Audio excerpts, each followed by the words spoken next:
You ready? Here's another brain-busting workout for you, and off we go! After classes, Margot was studying in the library. At one point, she left for the bathroom. When the girl returned, she found out her wallet was gone. Margot immediately called the police. The librarian said she'd seen some guy, but she had poor eyesight and couldn't remember what he looked like. After listening to her vague description, the police officers questioned 3 students. Owen said he had been studying and hadn't even left his desk until the police arrived. Finn said he'd seen the girl but never really paid attention to her. He was looking for some books. Lucas said he'd been busy talking to his friend on the phone. He hadn't seen anything. Can you figure out who stole the wallet?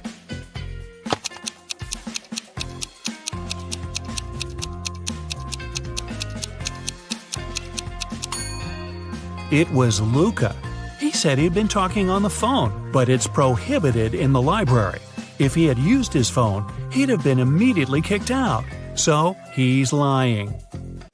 During a casual walk deep in the forest, Esme got lost. After hours of wandering, she saw a witch's house. Esme asked the elderly woman to show her the way back.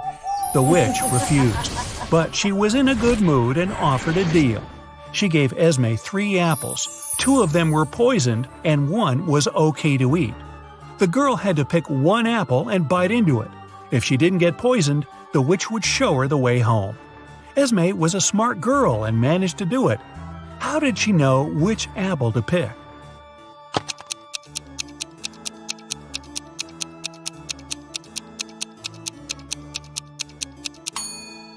In 1 apple, there was a worm, which means it was safe to eat.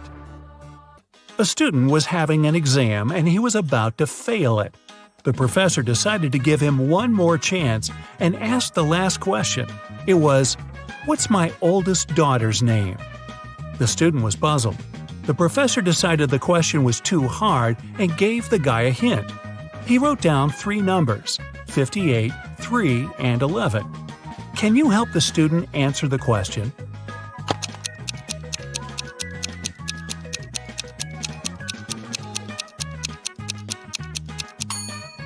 It's a chemistry class. The riddle must be related to the subject. Have a look at the periodic table. The 58th element is cerium, or Ce. The 3rd element is lithium, Li. And the 11th element is sodium, or Na.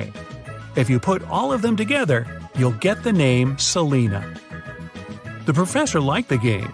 When another student was struggling with his task, he gave him another puzzle.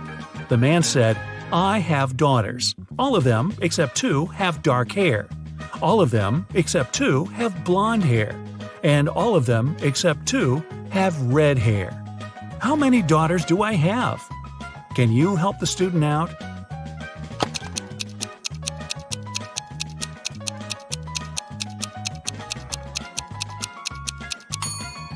This time, the riddle has nothing to do with chemistry. Pure logic. The professor has 3 daughters. One of them has dark hair, the second is blonde, and the 3rd daughter has red hair. Ben was walking in the park at night when someone knocked him out and stole all his stuff. The guy went to the police. 3 people, Cole, Jerry, and Bernard, were in the park at that time. They got arrested. The detective gave each of them a marker and asked them to write their names on the whiteboard. As soon as they finished, he immediately arrested the right person. Who was guilty, and how did the detective find it out?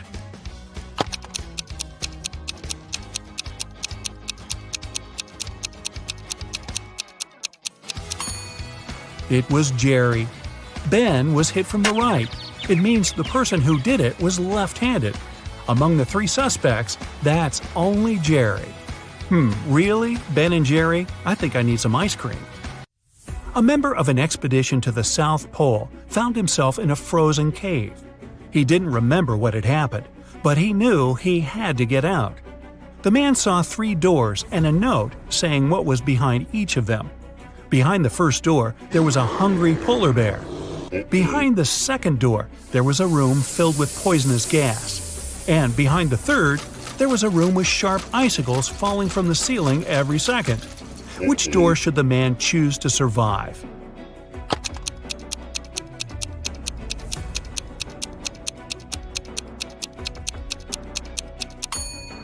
He should pick the first door. He's at the South Pole. There are no polar bears there. After classes, Nora stayed at the university. She needed to finish her project. She was sitting in the hallway. Soon she got hungry. The girl went to grab some food and left all her stuff behind. When Nora returned, she checked her things and called the police. She told them what had happened and reported her wallet stolen. There were 3 other students nearby. All of them were questioned. Kennedy said she had been texting her friends. Ethan said, "I did sit close to Nora for a while, but I didn't see or touch her wallet." Gabriella said she had been in the classroom and just walked out a couple minutes before. The detective listened to them and left without arresting anyone. Why?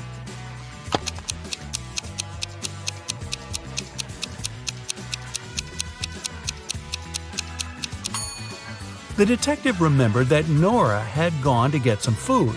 It means the wallet was with her and couldn't be stolen. The girl lied. 3 women, Sarah, Milla, and Eleanor, went shopping. 2 of them are pregnant, and 1 is a professional watermelon thief. Yeah, I know, but just humor me. Can you tell which one stole the watermelon?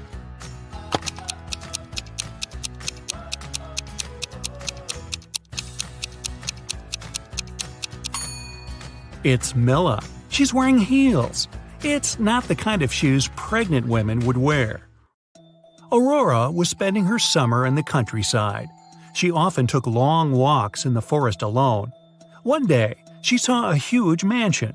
It was obvious no one lived there, so she entered the house. It was dusty inside, but still beautiful. Aurora took some pictures and left the place. When the girl came back home, she looked through her photos. She wanted to pick the best ones to post on her social media, but then she saw one of the photos and screamed. Take a careful look at this photo. Can you see what scared her so much?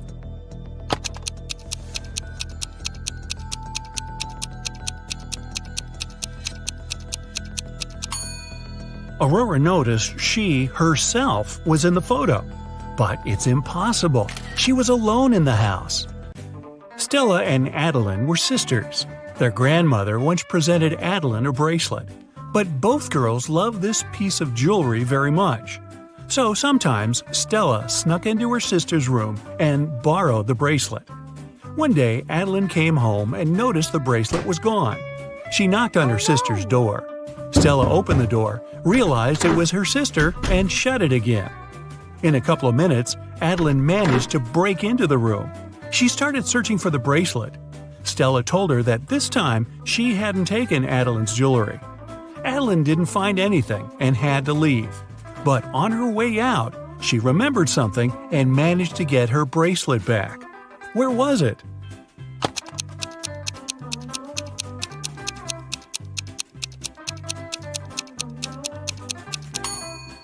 When Stella opened the door, she had her hair down. But later, she already had her hair tied up. In those few minutes, she made a bun and hid the bracelet in her hair. On a rainy summer night, Mrs. Miller came home after work. Her neighbor, Mrs. Smith, visited her. The women wanted to have some tea together. Mrs. Smith said her daughter was at a party. She met one of Mrs. Miller's triplet sons there. Mrs. Miller asked which one it was, but her friend didn't know. Her daughter could never tell the guys apart. The problem was all 3 of them were grounded and weren't allowed to go out until the next week. Mrs. Miller wanted to find out who had broken the rules. She called the boys and asked how they'd spent the day. Ian, the artist, said, "In the evening, I was outside drawing." Ryan, the musician, said, "I spent all day inside writing a new song." Luke, who likes sports, said, "I did a workout and spent the rest of the day reading." Mrs. Miller understood which of her sons was lying and grounded him for another month. Who's the liar, and how did she know?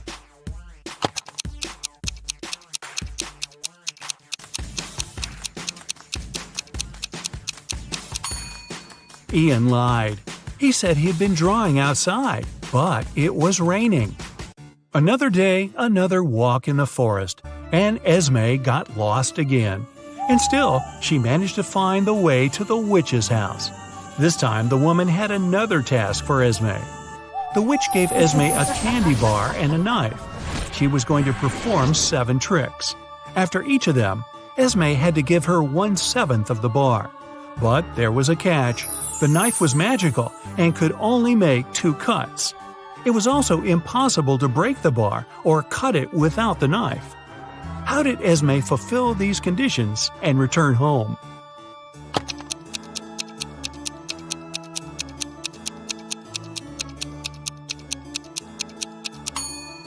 Esme made 2 cuts, dividing the bar into the following pieces: 1/7, 2/7, and 4/7. After the first trick, she gave the witch the 1/7 piece. After the second one, the girl offered the woman the 2/7 piece and took away the 1/7. After the third trick, she gave the witch the smallest piece back. After the fourth trick, Esme took away the first 2 pieces and gave the woman the 4/7 piece. Then she gave her the smallest piece again. After the sixth trick, the girl took away the 1/7 and gave the witch the 2/7 piece. And after the last trick, she gave the woman the smallest part of the bar again. Bonus question. Hey, if Esme is so smart, how come she keeps getting trapped in the forest? I have no answer. Kira is a very independent young lady. 2 years ago, she moved into a 1-story house in Alaska. Since then, she's been living there with her dog. Her house is made of sandstone, and it's pretty cozy and warm. Can you guess the color of the stairs inside?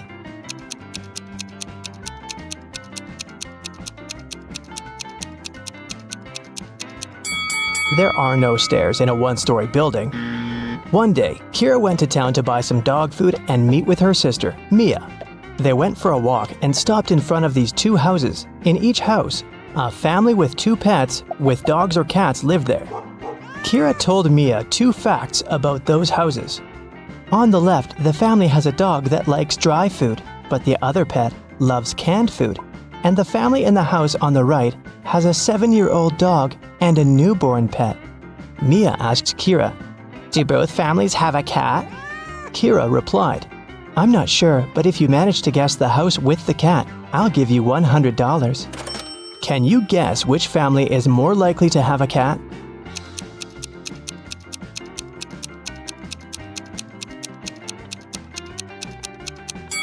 Okay, let's analyze this. The house on the left offers us 3 possible scenarios: a younger cat and an older dog, a younger dog and an older cat, or just 2 dogs.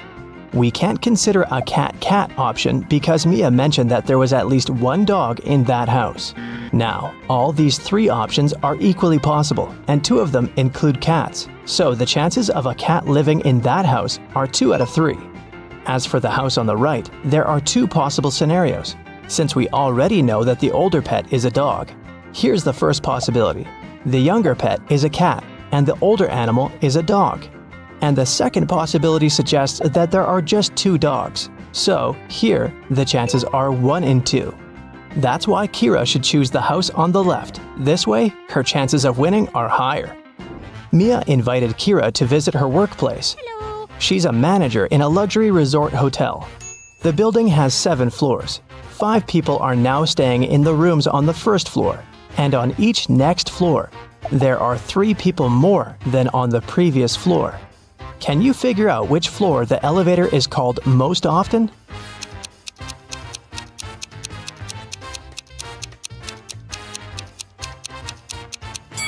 To the first floor. Any person living not on the first floor has to call the elevator to get to their room. Will is a famous billionaire. He decided to stay in the best room in the hotel. He's got 3 gold bars that weigh 4, 2, and 1 pound respectively. The charge for the room is 1 pound of gold per day, and the hotel staff don't accept any advanced payments. Will wants to stay at the hotel for 7 days. How can he pay for the room?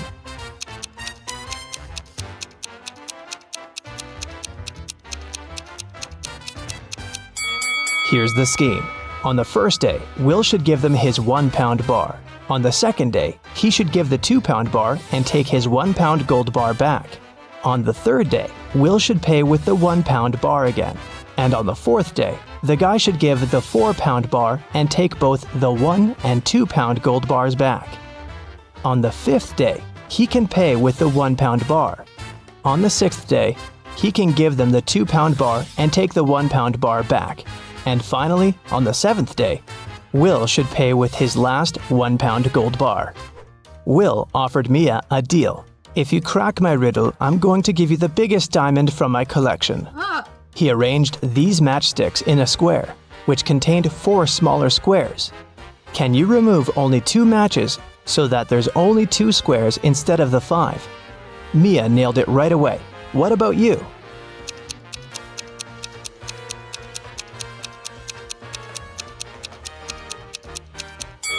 Here's the solution. You have to remove these matchsticks, and voila, you have only 2 squares left.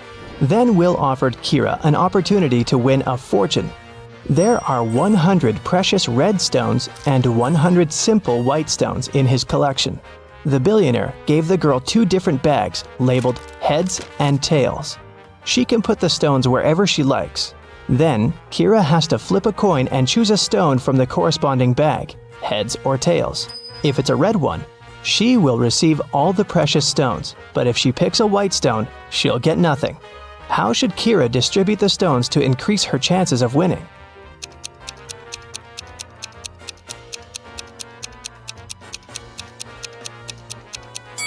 If she puts just 1 red stone in one bag and all the other stones in another, her chances of winning will be 3 and 4. Let's wish her luck. There are both humans and werewolves in the lobby of this hotel. They look very similar, so you can't identify who is who by their appearance. Both people and werewolves tell either only the truth or only lies. These 2 handsome gentlemen came up to Mia and Kira. Adam said, "Bill is a lying werewolf and I'm a human." And Bill said, "Adam is telling the truth." Can you help Kira and Mia decide who these 2 guys really are?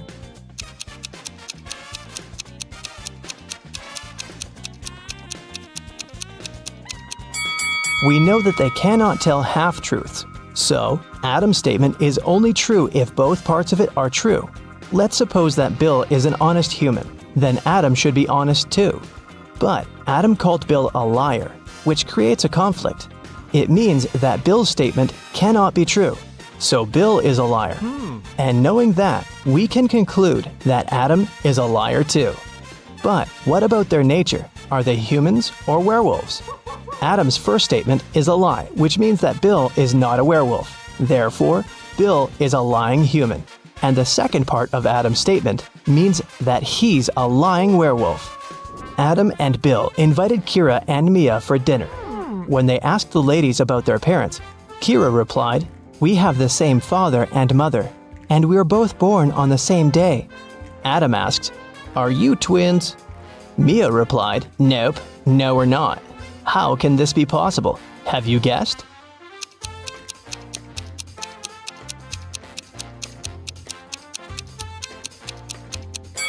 Kira and Mia are not twins. They're 2 of a set of triplets.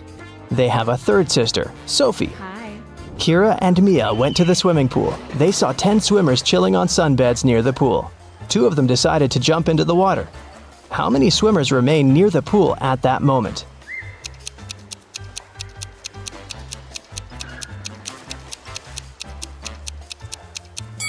10. The 2 swimmers might have decided to get into the water, but it doesn't mean they've done it. Kira entered a very small dressing room. There were 4 cats sitting in 4 corners. There were 3 cats across from each cat. And at each cat's tail, there was 1 more cat. Can you tell how many cats there were in the room?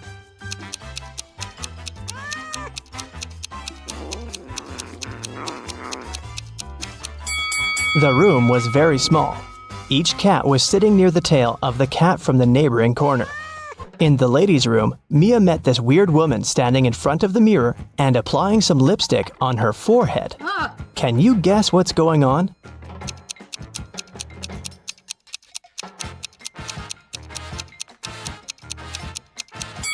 She's trying to make up her mind. In the basement of the hotel, Mia and Kira found a barrel with no lid and some milk in it. Kira said, "Whoa, this barrel of milk is more than half full." Oh, And Mia said, "No, it's not. It's less than half full." yes? Without any measuring tools or pouring any milk out of the barrel, how can they easily determine who's right?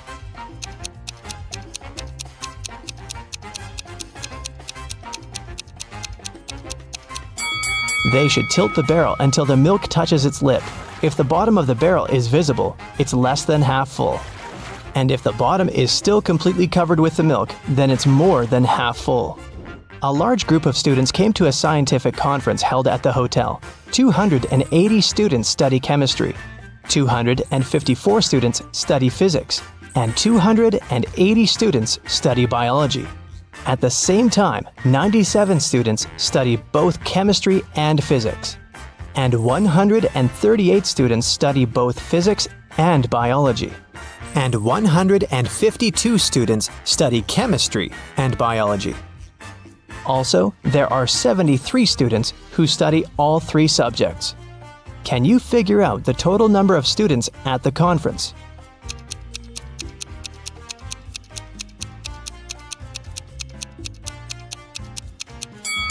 Take a look at this Venn diagram. Now, it's obvious that the total number of students is 500. Mia gave Kira 3 shoe boxes labeled red, blue, and red and blue. She said, "I labeled the boxes incorrectly. You can only open one box of your choice and then label the boxes correctly. If you do it, I'll give you all these shoes." Can you help Kira label the boxes?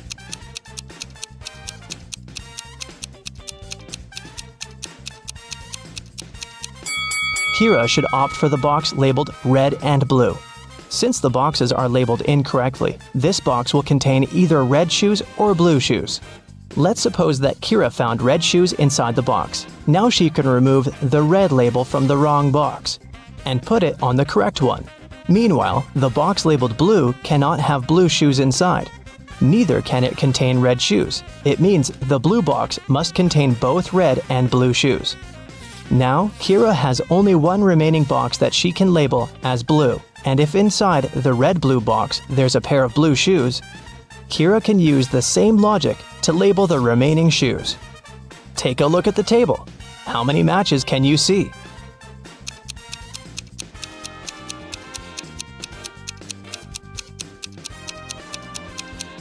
8. Here they are. I can dig caves, but I don't need a shovel to do it. I store silver and gold in these caves. I can build bridges, and I can make golden crowns. Everyone needs me at least once in a lifetime, but most people are scared of me. Who am I?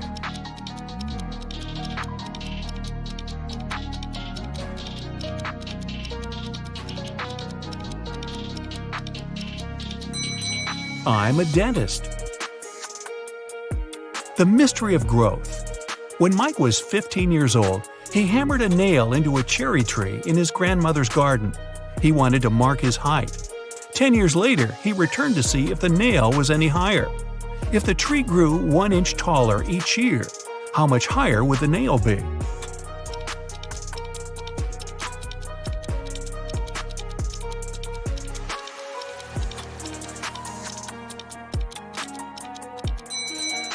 The nail's position wouldn't change. Trees grow at their top. An orange riddle. Jenny was locked inside a room with 15 other people. Each of them could see the entire room and everyone inside. To do it, they didn't need to turn their heads or bodies or move in any way.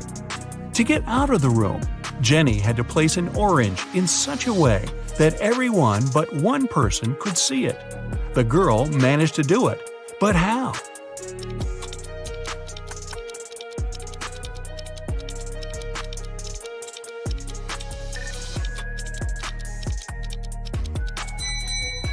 She put the orange on one person's head. Which one is more expensive? Eric went to the supermarket and took 2 oranges and 1 watermelon. They cost him $6. Helen went to the same supermarket. She opted for a lemon, an orange, and a watermelon. The girl paid $8. Oranges, lemons, and watermelons have different prices per piece. What's more expensive, an orange or a lemon?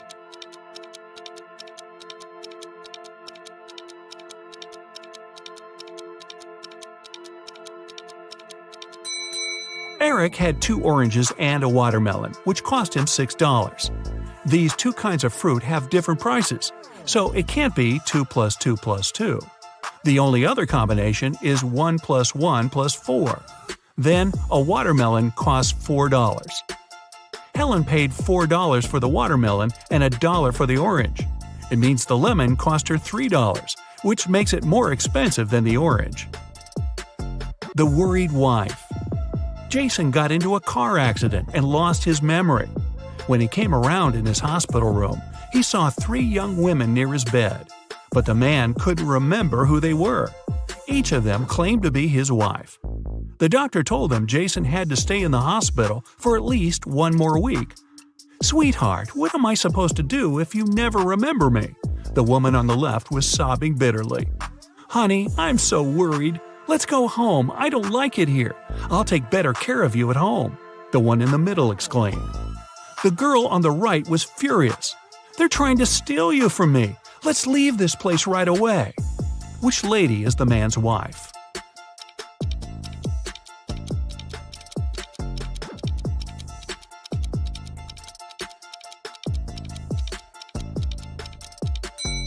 She's the one on the left. She's the only one who's worried. The other 2 want to take Jason away from the hospital, but he's injured and needs medical care. The inheritance. Jim's uncle Archibald was a wealthy man who loved playing pranks on his relatives. That's why, when he passed away, no one could find his will. But one day, a few years later, Jim was looking through some old papers. Suddenly, his breath caught in his throat. The document he was holding was his uncle's will. It read, "I hid all my money and other valuables at 3 p.m. sharp under my favorite cherry tree, right where its shadow ends. The one who digs it out will be my heir." Jim was beyond happy. He was going to be wealthy. He drove to his uncle's posh villa and found the cherry tree. He waited till 3 p.m. and started to dig. But try as he might, his efforts didn't pay off. Confused and upset, he had to return home. Why didn't he find anything?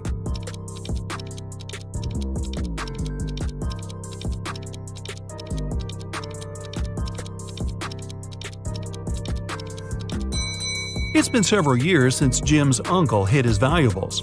The tree has grown taller, and its shadow has become longer too.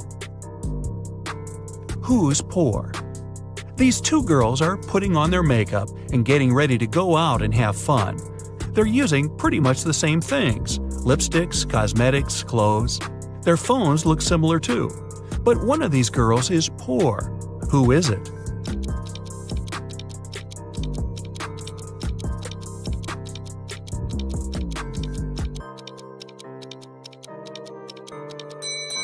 Take a closer look at the girl on the left.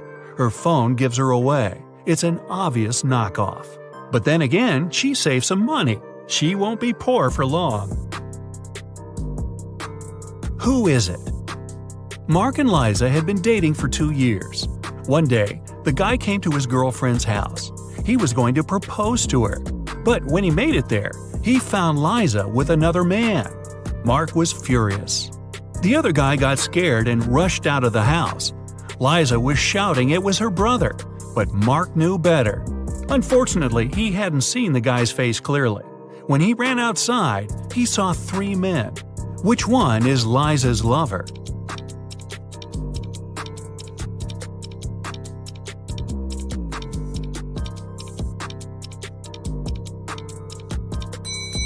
It's the guy on the left. It's freezing outside, and the other 2 guys have red cheeks and noses.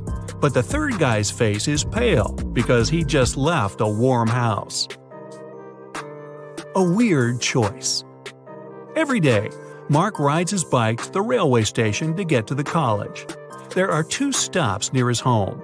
One is a mile away from his house, and the other 2 miles away in the opposite direction.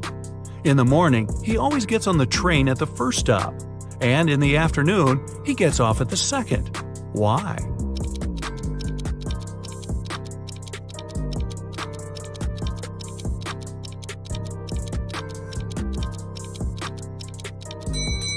Mark's home and the stations are on the hill, and this method allows the guy to ride his bike down without any effort. A money problem. A notorious criminal caught rich businessman Brian and locked him in a room. "I won't let you go until you double the money I leave for you." And the criminal put $5,000 on the table. By the time he returned, Brian had already doubled the money. He hadn't left the room or communicated with anyone. Then, how did he do it?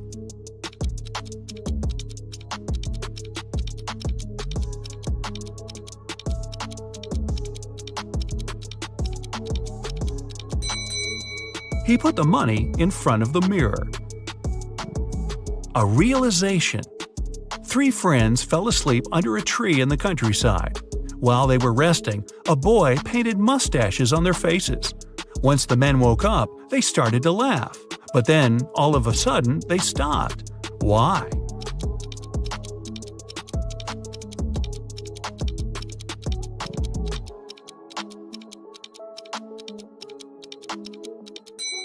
At first, they saw the mustaches on their friends' faces and found it funny.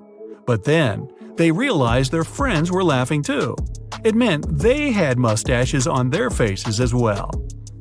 Wealthier grandfather. Aaron and his grandfather were very close. They spent a lot of time together and loved cracking detective riddles. Unfortunately, the elderly man passed away unexpectedly. His lawyer informed the relatives that the grandfather had hidden all his money, and he was a wealthy man. The one to find it would get all the inheritance. Aaron realized the grandfather wanted him to get everything. He ran to the elderly man's office and soon understood where to look for the money. Can you figure it out?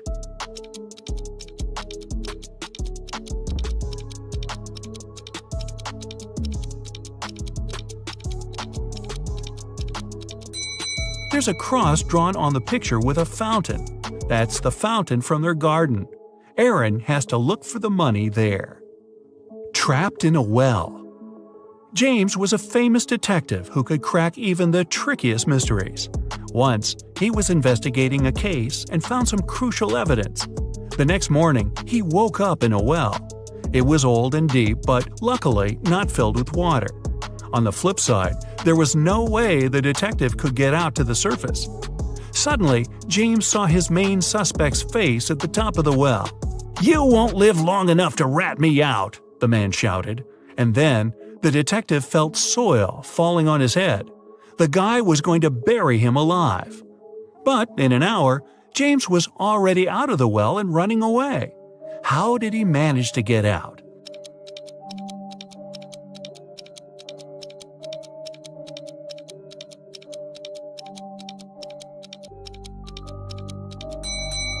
The detective started to shake off and tamp down the soil that was falling into the well. He was getting closer and closer to the surface until he managed to jump out and run away. Stolen documents. Early in the morning, Ashton got a call from his friend, an owner of a big company. The man was in distress. A very important contract had disappeared from his office. It was on the desk the evening before, but nowhere to be found in the morning. Ashton immediately headed to his friend's office to question the employees. In no time, he had 3 suspects. Ben said he'd spent the previous evening at the movies. Mason took his girlfriend out to dinner, and Jesse was invited to a party. It didn't take Ashton long to understand who was lying.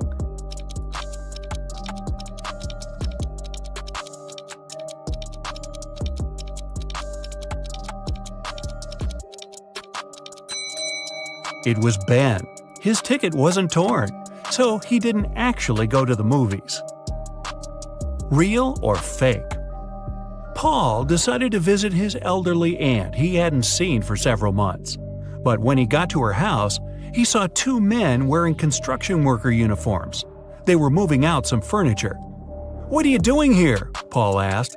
"Mrs. Sanders hired us to help her get rid of old furniture. We're from Pick and Carry Transport Company," one of the men answered. He sounded honest. But Paul was a smart guy. He felt there was something wrong about the whole situation. Suddenly, he realized the men were burglars. How did he understand it?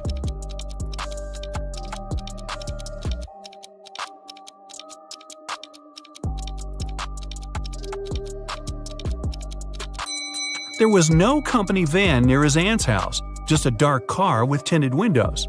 Plus, why were the men wearing construction worker uniforms if they were movers? Karen had to go to the hospital the other day. As soon as she entered the building, she felt there was something wrong about that place. Walking along the corridor, she saw two nurses. Which nurse is fake?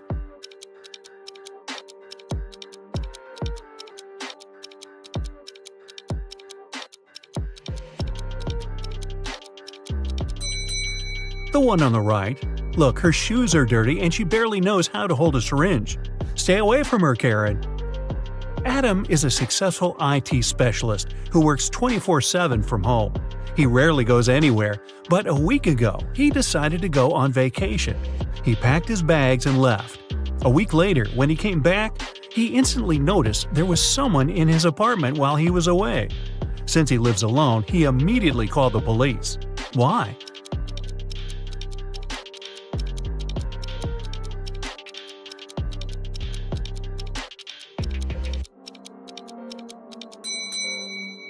Before he left, there was a bin full of papers and candy wrappers. When he came back, the bin was empty. Adele just loves traveling and does it any time she can. She took some days off and headed to the airport to go to a new destination. That morning, there were only 4 flights. Paris, departing at 7 a.m., New York, departing at 7:30 a.m., Los Angeles, departing at 8:05 a.m., and Sydney, departing at 8:10 a.m. Where's Adele flying?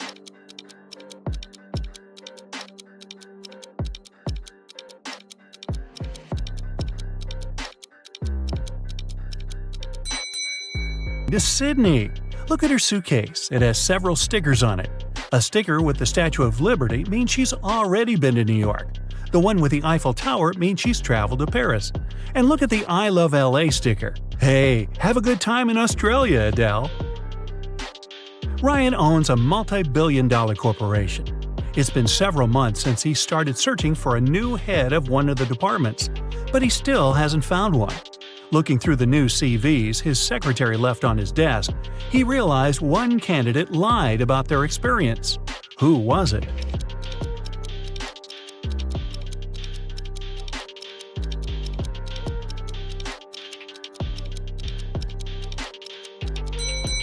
There are 3 CVs. Each of them has the candidate's age, work experience, and education. But how can someone born in 2000 have a PhD in economics? When Jessica came home from work, she noticed that someone stole an expensive painting from her bedroom, hanging right above the bed. She immediately called the police and explained what happened. She said she didn't touch anything in that room, and when she noticed the painting had been gone, she called them to investigate. The police arrested her on the spot. Why did they arrest her?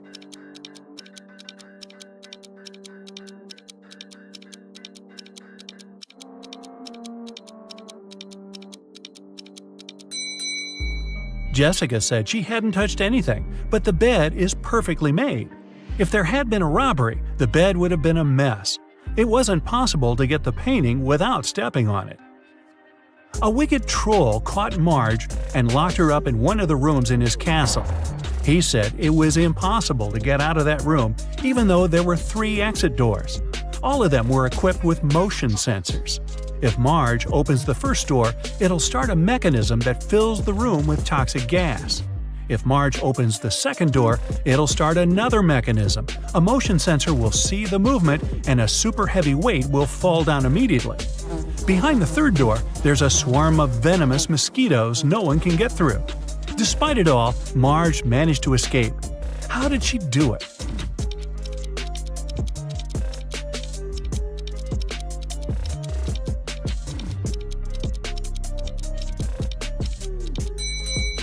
She tricked the motion sensor behind the second door into thinking it was her moving there. But in fact, she just threw her shoe in that room first, the heavy weight fell down, and Marge ran away without a shoe. You have 5 pencils. Green, blue, and orange ones are short. Red and yellow pencils are long. You need to arrange them in a special order. Long pencils are next to each other. The green pencil is between the orange and the red pencil. The pencils on the edges are of different sizes. The fourth pencil is short.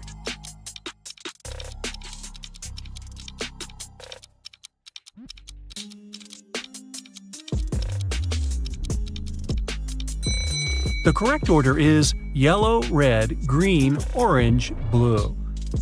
You work in a supermarket and need to arrange 3 boxes from lightest to heaviest. You know that the yellow box is heavier than the black one. 2 black boxes weigh the same as the yellow and pink boxes combined.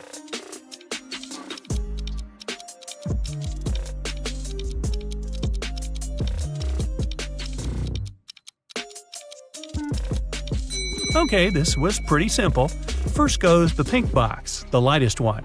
Then you need to put the black box, and then the yellow one, the heaviest. Hey, you got to do weird things at work. Detective Hugh followed a criminal. Unfortunately, he didn't know what he looked like because the criminal would always wear a hood and large sunglasses.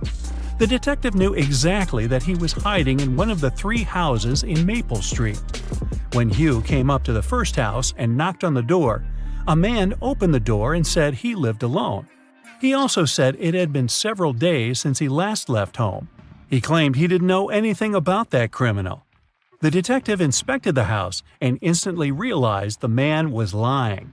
How did he understand it?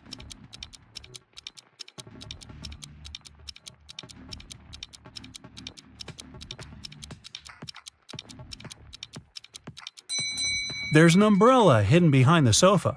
The umbrella is wet and there is a small puddle on the floor. This man is either the criminal or he's trying to hide one. Mike was driving back home in Chicago in winter when a blizzard started. The weather was awful, and Mike thought it would be safer to spend a night in a hotel and wait until it stopped snowing. The hotel was a bit iffy, but since it was for one night only, Mike thought it was okay. The next morning when he checked out and came up to his car, he noticed something was wrong and called the police. What was the problem?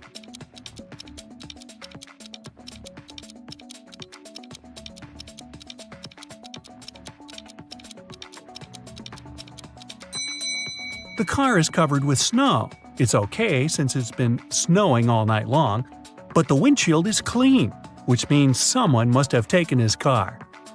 Simon grabbed a really nice muffin in the cafe and put it on his office desk. He wanted to save it for later and eat it at the coffee break. But when he came back from a meeting, he saw someone had eaten his muffin. There are only 3 people who could do that, and only one is telling the truth. Jack says it was Ashton. Ashton says he didn't eat anything. Tyler says he didn't eat anything either. Who ate the muffin?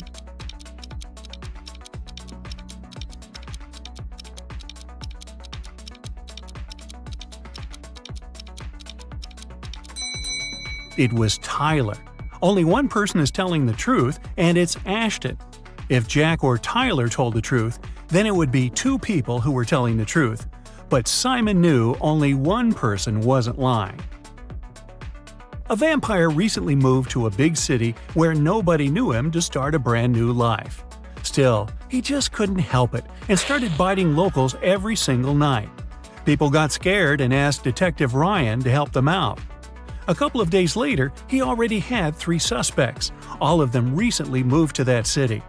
Ryan visited all of the suspects, and he was sure he found the notorious vampire. Who is the vampire?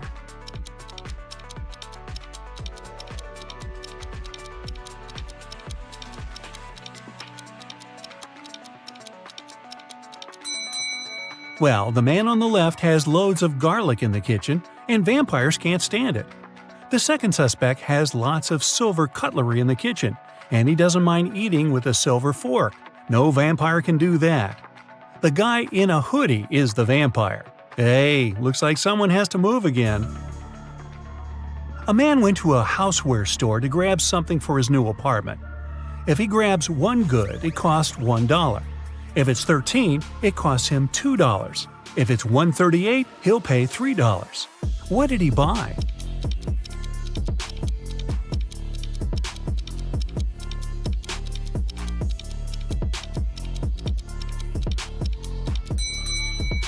The goods he needed were the numbers for his apartment doors. He lives in apartment 138, so he bought 3 numbers for $1 each. A scientist created a robot, Jason, who looked exactly like a human. One day, Jason ran away from the scientist's house because he wanted to start a life on his own. Hey, maybe he could be roommates with that vampire. The police started looking for him immediately, but the scientist had no photo of Jason. They soon realized Jason was hiding in the swimming pool and went there to investigate. There were 4 men in the swimming pool claiming they had spent almost an hour swimming, and the police asked them to do one thing to prove they're not robots. This way, they found Jason in no time. What did they ask them to do?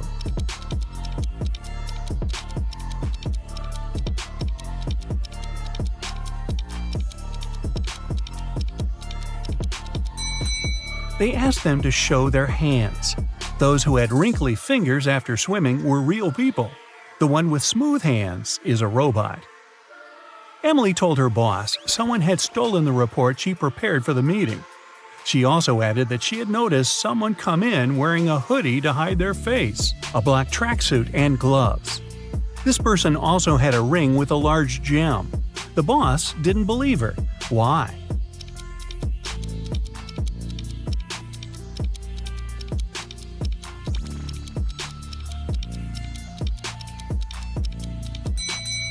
She said the person was wearing gloves. Then how did she see that ring then? Emily must have simply stained that report with coffee she drinks all the time. Yep, the police found out that several criminals were going to leave the country by plane. Unfortunately, no one knew what they looked like or how big the group was. 4 suspicious men were detained and their baggage was examined. Can you figure out who is innocent?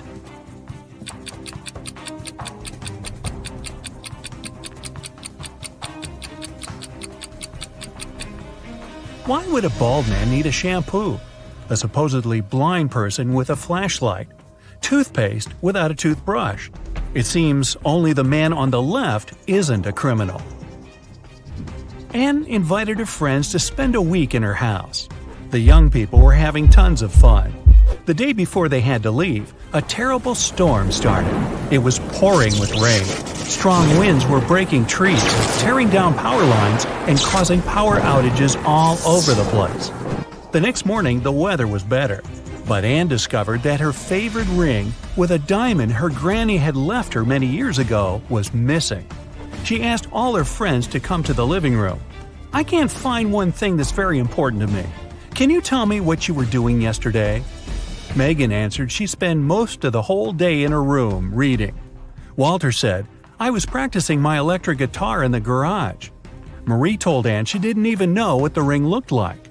Anne knew right away who the thief was. Can you figure it out too?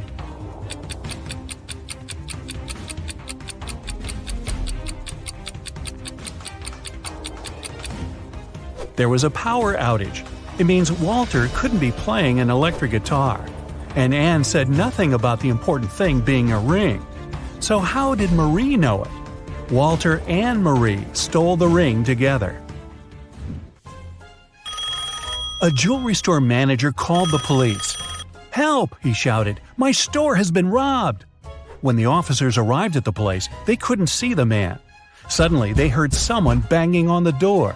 They didn't notice this door at first because it was hidden in the corner. When they unlocked it, they saw a man. It was the manager.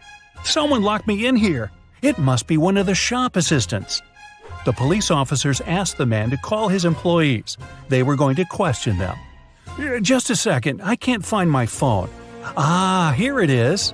The manager didn't even start to dial the number before the officers arrested him. Why?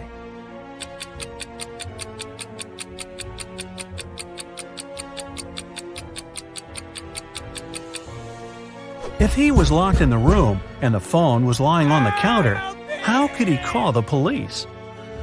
Police Detective Thomas Davis was walking along the street on a winter evening. Suddenly, he saw a person in a black mask sneaking out of a house through the window.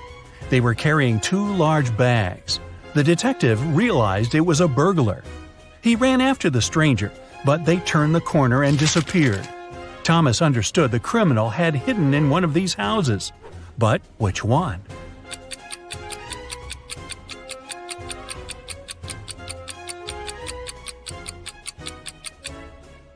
It can't be the house on the left. There are too many people inside. There are no footprints in the snow leading to the house on the right. It means no one has been there for quite some time. Which leaves us with the house in the middle. Nathan sneaked out of the house late in the evening to meet his girlfriend. The teenager thought he was extremely careful and quiet, but his whole family knew about his plan. They were aware the guy would return at midnight. They decided to make a bet. The one who would see Nathan first when the guy started climbing the fence would be the winner. No chores for them for 1 week. Not to fall asleep, Nathan's dad switched on the TV. The teen's grandfather settled in the living room to read a book. The grandmother went to the kitchen to make pizza. And Nathan's mom went to her room, sat down on the floor, and started to meditate. Who's going to be the first to spot Nathan when the time comes?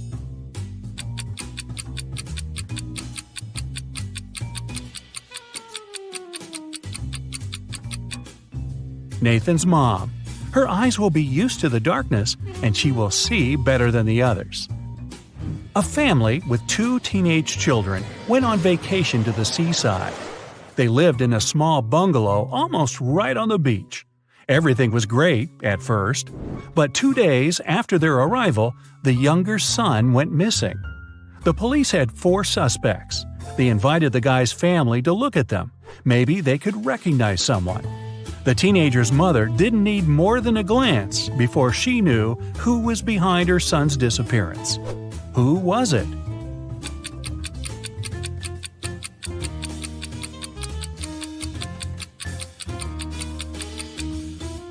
It's the man wearing the missing guy's baseball cap. Carl, an heir to a giant fortune, was found unconscious during a wild party. His sister, Sarah, stumbled across him in the bathroom. The guy was lying on the floor, barely alive. Sarah immediately called the ambulance and police. Carl was taken to a hospital. Doctors saved his life, but the guy was still unconscious. He couldn't talk. When the police questioned Sarah, she told them that her brother had felt unwell. He went to the bathroom to freshen up. After some time, she heard some noise and went to check on him. Carl must have slipped and hit his head on the sink. After the police officers heard this story, the sister got arrested right away. Why?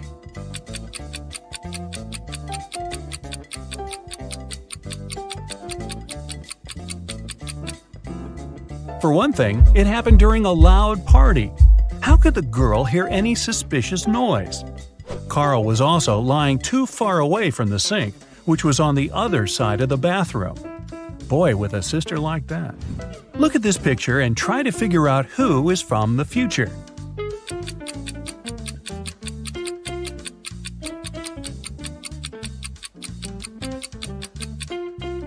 Well, I'm pretty sure there were no flashlights in the Stone Age.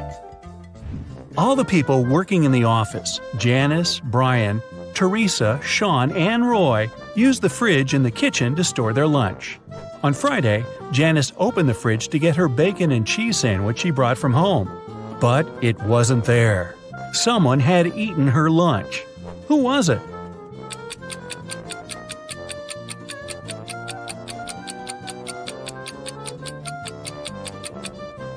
Well, it couldn't be Brian. There's a wet umbrella near his desk.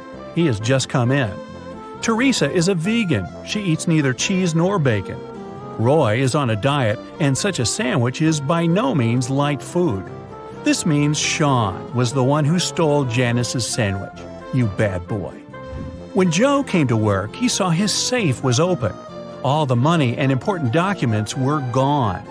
He immediately called his friend, Detective Callum.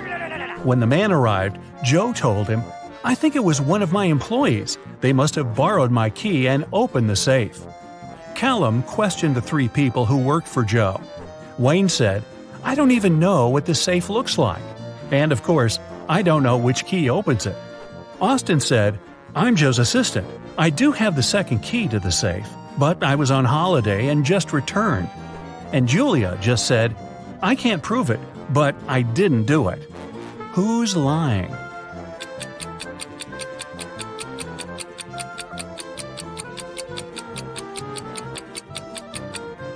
Wayne. No one told him the safe could be opened with a key, not a combination lock. Then, how did he know?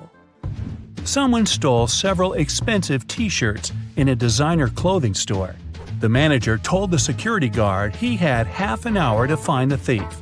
"If you don't make it in time, you'll be fired." The guard rushed to watch the CCTV footage. Luckily, he managed to figure out who the thief was before his time ran out. And do you know who it was?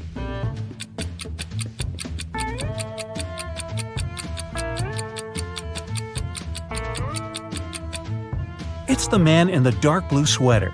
His belly miraculously became larger after he spent some time in the store. He must be hiding the t-shirts under his sweater. Look at this picture and try to understand what's wrong here.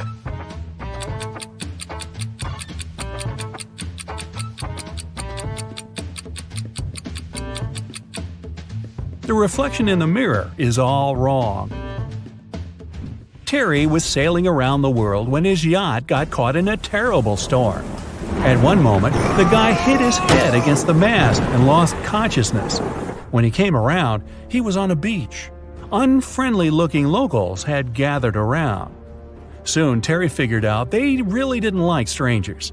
They offered the guy 3 options: to send him to a cave filled with tarantulas, throw him into a pit swarming with yellow scorpions, or make him meet hungry lions. What should Terry choose to survive?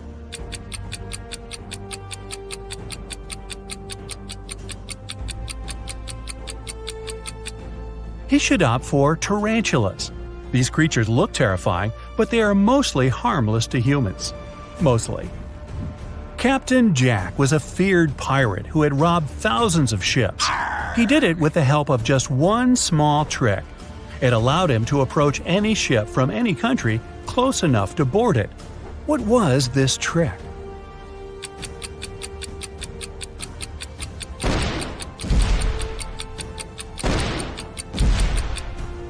Captain Jack had a collection of flags from different countries. Instead of using Jolly Roger, the fearsome black flag, he raised the flag of the country the ship was from. It got him immediate access. In what situation do you have more chances to survive? If you're falling from a 10-story building, or if you come across several scary snakes that look unfriendly?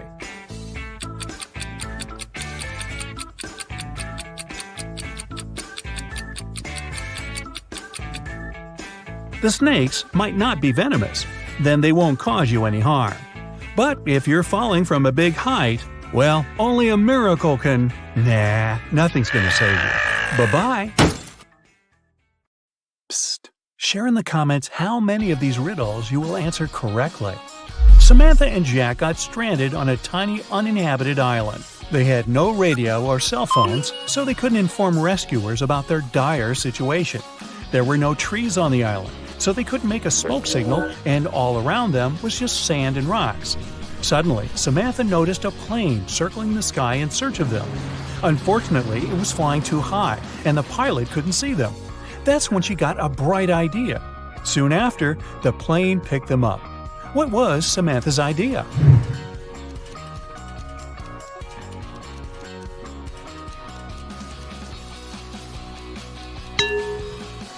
To use rocks to spell out SOS on the sand. Detective Cooper needed to find out the very last piece of missing information in a case he had been dealing with lately. He finally got to the office where secret documents were hidden. To open the door, he needs to choose the right button. There are 3 of them, a yellow one, a green one, and a blue one. Which one should the detective choose?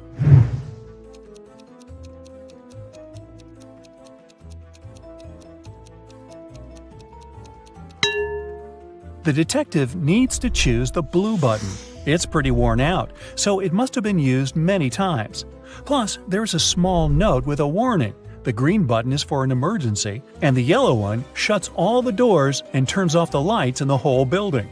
Wow, I want one of those. One day, Amanda thought her boyfriend Eric had a secret from her. To find out what it was, she needed access to his laptop. She had no idea what the password was, but luckily there was a post-it note right on his desk. However, she needed to decipher the pass. Apple, man, dog. Can you crack this code?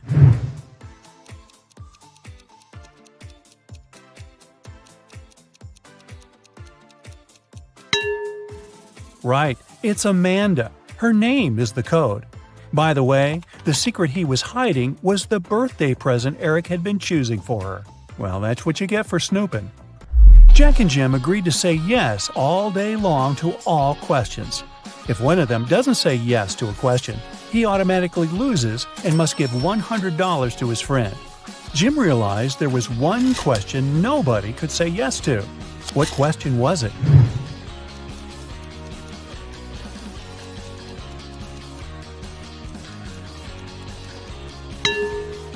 Jim realized nobody could say yes to the "Are you asleep?" question. Jim waited until Jack took a nap and recorded a video in which Jack replied with a snoring but not yes to Jim's question. Seems like a cheap shot. Jason is a shop assistant in a department store. At the moment, there are 3 people in a fitting room he's assisting. Jessica, the girl, is wearing a green dress. Sean, a man wearing a leather jacket and skinny jeans. And Alex, the man who's currently taking a larger pair of jeans that Jason brought him. One of the clients is an alien. Jason has to figure out who it is.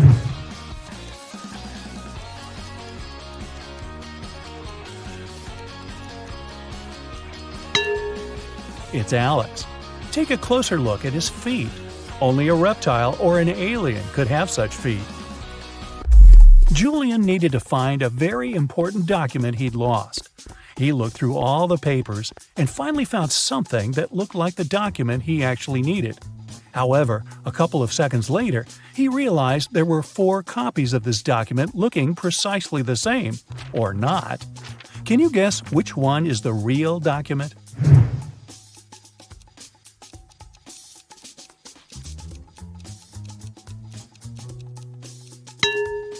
It's the one in the upper left corner. It has a stamp and a signature, and it says Agreement. The one next to it looks similar, but it has a spelling mistake. It says Agreedment. The rest of the copies lack either a stamp or a signature. Mr. and Mrs. Jones are fond of art and love collecting rare and expensive pieces. Once they had to go on a business trip, and when they came back home, they realized something precious was missing. They instantly called the police, but the officers were confused because no painting was taken. Why were Mr. and Mrs. Jones worried then?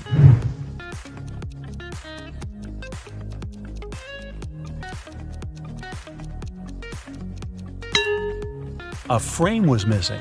In fact, it cost much more than many art pieces, as it was encrusted with gems. Mary was walking in the woods and suddenly saw a really fancy castle.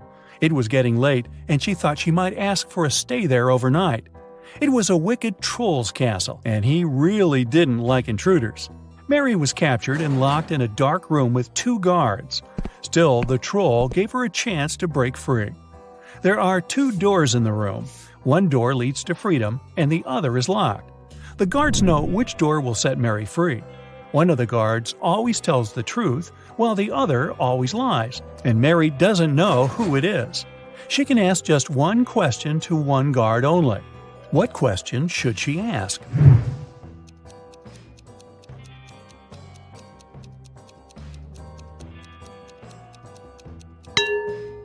If Mary says, "If I ask your colleague to show me the way to freedom, what door will it be?" No matter what the guard replies, they will point at the locked door. The one that lies will show the wrong door, and the one that doesn't lie will show the wrong door too, since it would be chosen by the one who lies. This way, Mary knows the wrong door, and she needs to select the other one. One man went to his friend's party and told his wife he'd be back before sunrise. He shaved and left home. He returned, as promised, before sunrise, but he was sporting a long, thick beard. How come?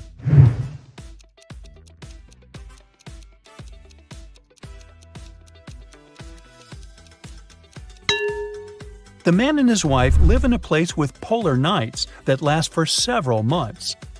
Anthony, the financial director of a big company, finally persuaded new partners to sign a super important agreement.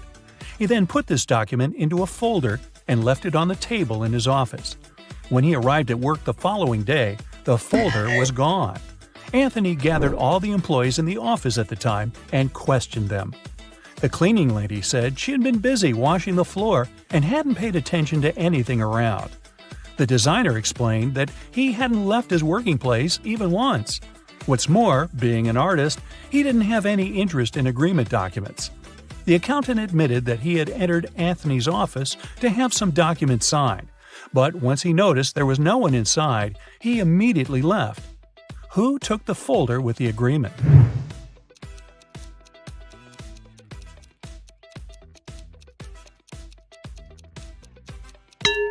It was the designer. Anthony never mentioned which folder was gone. How would he know that the missing folder had an agreement inside? Eric wears either only black or only white socks. One morning, he was in a hurry to get ready for an important meeting. Suddenly, the power goes out. The guy has 10 white and 10 black socks in his drawer, but all of them are mixed. He doesn't want to look silly at work wearing different socks. If it's completely dark in the room and Eric can't see anything, how many socks should he pull out of the drawer to get himself 2 matching ones?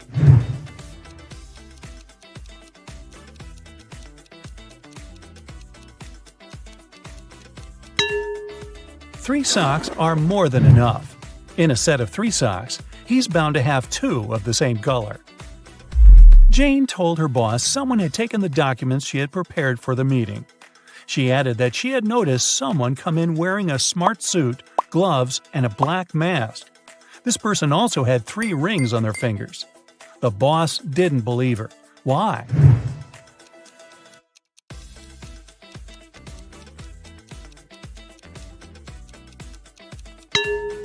She said the person was wearing gloves. Then how did she see 3 rings on their fingers? Jane must have simply forgotten to print those documents out. On a nice warm day, Vivian, who lived in a town on the seashore, decided to go for a hike alone. But after hours of trekking, she ended up in a section of the forest she wasn't familiar with. Before her, there were 3 paths. One path had bare footprints leading away. Another had human footprints. And the third one was right by the river. Which one should Vivian take to find her way?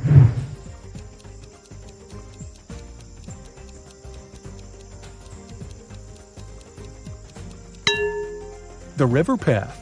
Since she lives in a coastal town, the river mouth most likely ends up in the sea. That way, she could figure out where she was.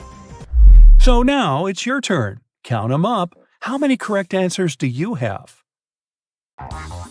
2 best friends, Emily and Luna, came to a popular and expensive hair salon.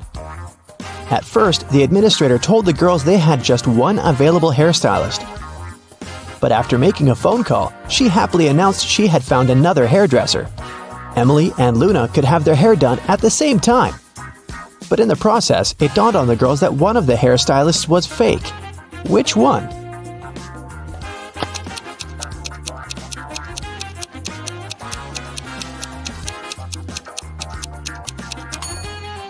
Hairstylists are using regular scissors, but instead of hairspray, the one on the left is holding a can of bug spray. Yeah, that's a big clue right there. Mary and her younger brother Alex were mushroom hunting in the forest. They started to quarrel. So Alex got angry and ran away. After several minutes, Mary rushed after him. She was still fuming but also worried. Soon, the girl reached a small river. A man was sitting on the shore.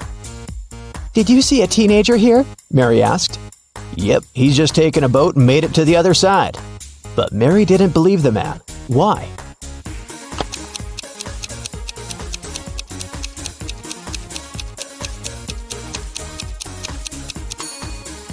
The boat is indeed on the other side, but the paddles are lying next to the man. How could the boy cross the river without them?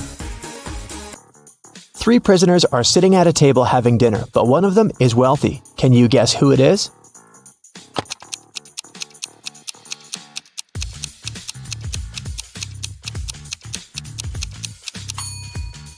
It's not the guy with the steak and shrimps. The little tag on his shirt reveals he's a chef, and he likes to prepare a special treat for himself. The guy with the jewels shows that he's well off, but in prison, jewelry is basically worthless. It's the third guy. Wealthy people try to keep a low profile in prison, not to be targeted by others. That's why he doesn't flash any valuable possessions or his status. It's Friday and all the students have gathered in a big lecture hall to take the end of term exam. The teacher has been informed that one student is going to cheat. Can you tell which one? Pay attention to every detail.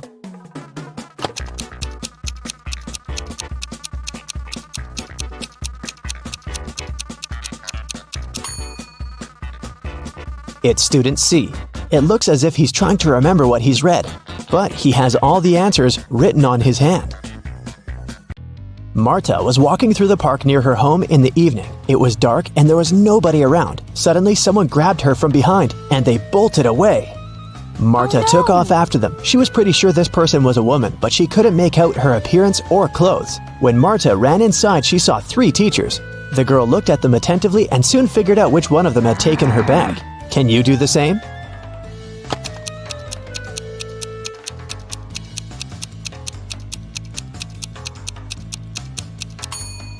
The woman in the middle wouldn't be able to run away with a cast on her leg. The one on the right doesn't have anything in her hands. Where would she hide Marta's bag so quickly? But the woman on the left has a big shopper bag on her shoulder. A real teacher wouldn't need to carry it in the classroom, so she was definitely the one who took the bag. Jonathan sneaked out of the house late in the evening to meet his girlfriend.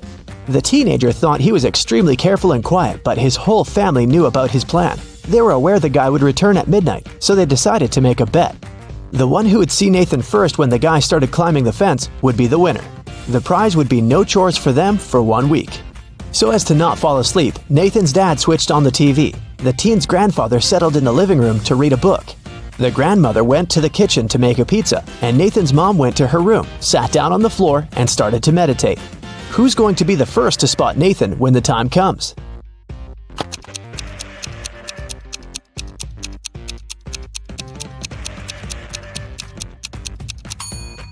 Nathan's mom. Her eyes will be used to the darkness, and she will see better than the others. Look at this picture closely and try to figure out who's from the future.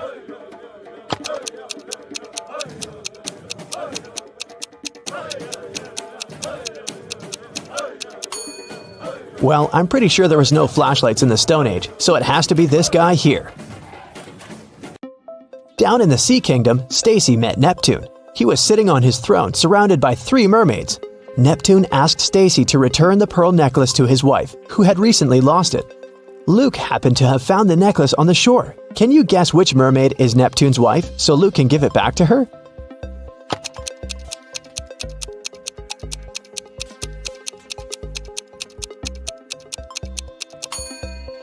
It's the third one.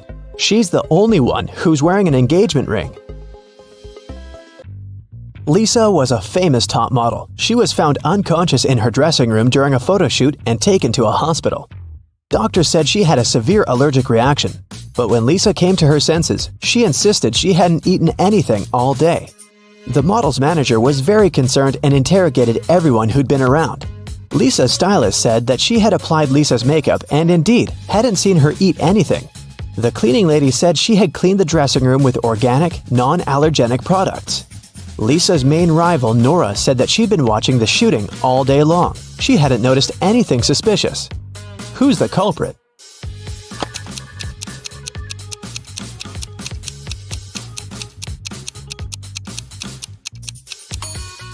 It was the stylist. Lipstick was the only thing Lisa could have swallowed that day. In the middle of the night, Dennis woke up because of a loud crash. One of the kids must have been out, but they know they aren't allowed to leave at night. The man went to check on the children. All 3 of them, Catherine, Ruth, and Larry, seemed to be sleeping peacefully. Look at the kids and try to figure out who sneaked out of the house.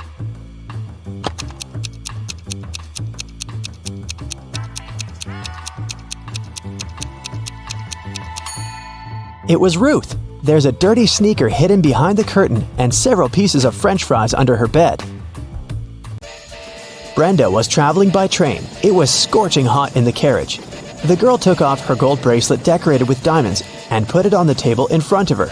Several minutes later, the train entered a tunnel, and it got pitch dark. When the tunnel was left behind, there was no bracelet on the table. Brenda was shocked. "Someone's taken my bracelet!" There were just 3 other people in the compartment. Helen said she'd been sleeping. Rachel was reading a book on her phone, and Gregory had gone to the bathroom even before the train entered the tunnel. Who took the bracelet?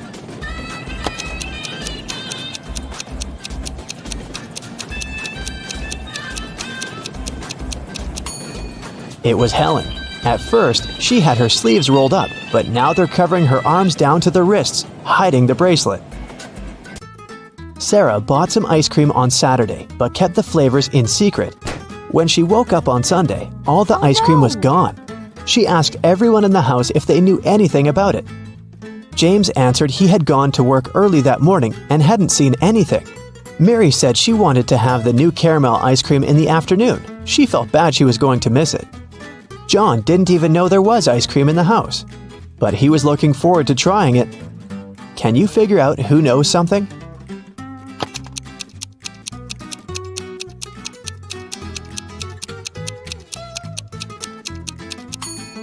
It's Mary. The ice cream flavors were a secret. She couldn't be sure there was a caramel taste among them. Can you tell who's a real mermaid here?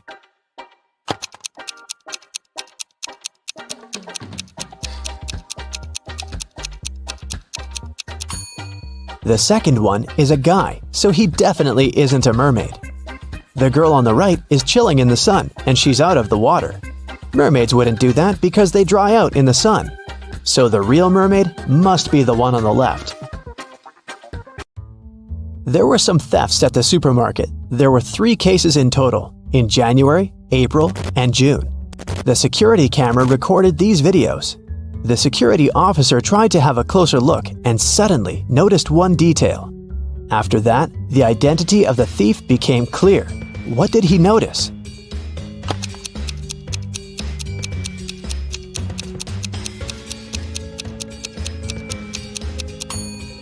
It was the pregnant woman. The attentive security officer noticed that in January, she looked about 6 to 7 months pregnant. In June, she looked the same. Seems like it's the mysterious case of the baby bump that was really a canned ham. One day, a thief decided to rob the local bank. He came up with a brilliant plan to dress up as one of the bank tellers and try to sneak into the vault. As he was approaching the vault, he saw a security guard standing right in front of the door. The robber hadn't anticipated this, so he hid and watched the guard carefully when one of the actual bank tellers walked up to the door. The security guard said 12. The worker answered 6 and got in. Then another teller came up to the vault. When the security guard said 6, the person answered 3 and was granted access.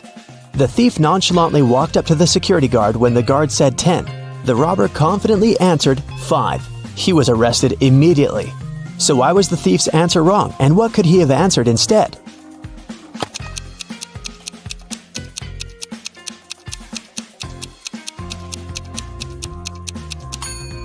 The response has to do with the number of letters in the word. 12 has 6 letters, so the answer is 6. 6 in turn has 3 letters, so the answer is 3. Well, you can see by now that the robber should have said 3. Looks like he wasn't as brilliant as he thought. Mr. Jones was watching TV when the doorbell rang. It was a guy who introduced himself as Lincoln. He said that he was a member of a volunteer group. They were collecting donations to save the rarest species of dodo birds. But Mr. Jones didn't believe him and called the police. Why?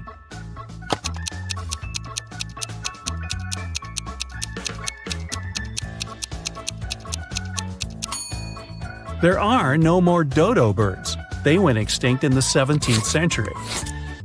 Arwen, a rich man's only son, visited his cousin Richie. They were talking about sports and drinking tea. Suddenly, Arwen stopped breathing and fell to the floor. Richie called the doctor, who said that Arwen had been poisoned. Detective Callum arrived and started the investigation. Soon, he accused Richie of poisoning his cousin. How did Richie manage to do that?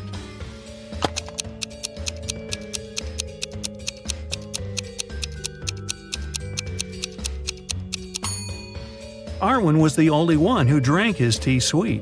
The poison was in the sugar. Eloise was studying in the library. She went to the bathroom and left her things on the table. When the girl returned, she realized someone had stolen her cell phone. She called the police, and they questioned the other 3 students who were in the library at that time. Bernard said, "I left the library right after Eloise. I wanted to get a drink from the vending machine. I didn't touch her things." Beth said, "I was studying the whole time and didn't even see anything." Serenity said, "I was in another part of the library and didn't come close to Eloise's table." Who stole the girl's phone?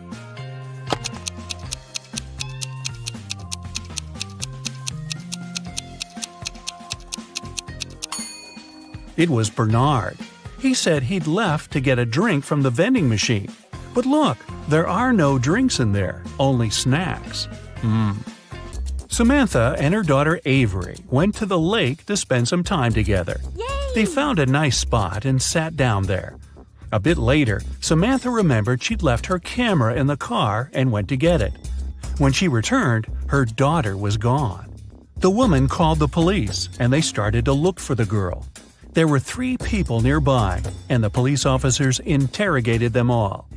Benjamin said, "I was walking nearby and saw a girl sitting by the lake, but I didn't do anything to her." Genevieve said she hadn't even seen the girl or her mother. And Victoria said she hadn't seen them either, but she heard someone screaming. Who should the officers arrest?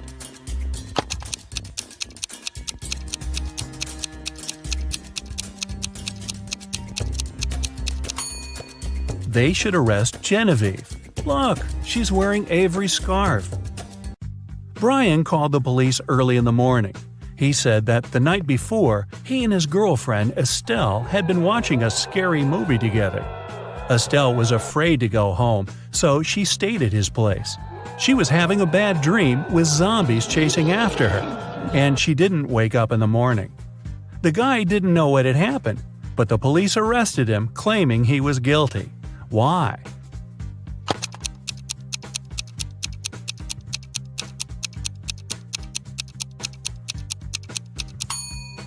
The guy said his girlfriend hadn't woke up in the morning. Then how did he know what she had been dreaming about? Theodore came from New York to his hometown, Chicago, to spend a week with his father. 3 days later, the father called the police and said his son had poisoned himself. The police examined Theodore's things to check if there was anything suspicious. After that, they took the father to the police station for further interrogation. What seemed suspicious to them?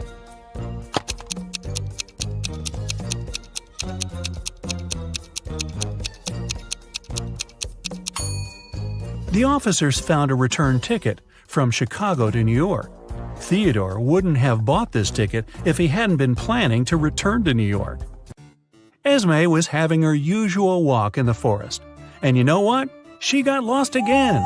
After wandering around for a couple of hours, she finally found the witch's house. Esme asked the witch to show her the way back home. The witch wanted to make Esme her maid, but she had a problem. She was planning a vacation and wanted to go fishing. Her fishing rod was 13 feet long, and one was only allowed to take things no longer than 12 feet on the train. The witch promised Esme that if the girl found a solution, she'd let her go. What can Esme recommend?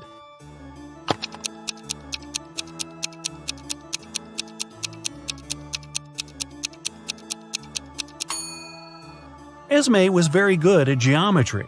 She advised the witch to put the rod in a 12 by 5 foot box. Diagonally, it fit perfectly. On a Sunday evening, Mrs. Collins was having tea at her friend's house. Her friend suddenly said that she had seen one of Mrs. Collins' daughters in the mall that day. Mrs. Collins got angry because all of the girls were grounded. She asked which daughter it was, but her friend couldn't tell. She wasn't wearing her glasses when she was at the mall. When Mrs. Collins returned home, she asked the girls what they had been doing the whole day. Abigail said she'd spent the day reading. Brianna said she had stayed at school after classes to study a bit more. Charlotte said that she had been practicing for her upcoming piano concert. Who lied?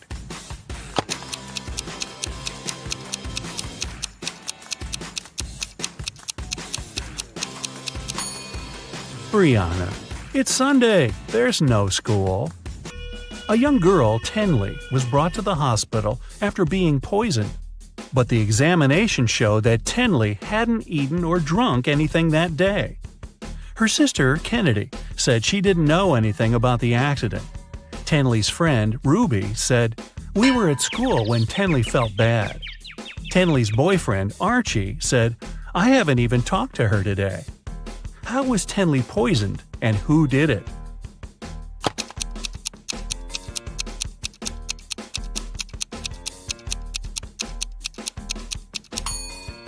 The girl hasn't eaten anything, but she has some lipstick on. That's what contains poison. And the only person who had access to Tenley's room that day was her sister, Kennedy. There was a car accident in a tunnel. The police suspected that one of the drivers, Owen, had fallen asleep behind the wheel. But Owen denied it. "I just couldn't see well because of the rainstorm," he said. The police didn't believe him and immediately arrested the man. Why?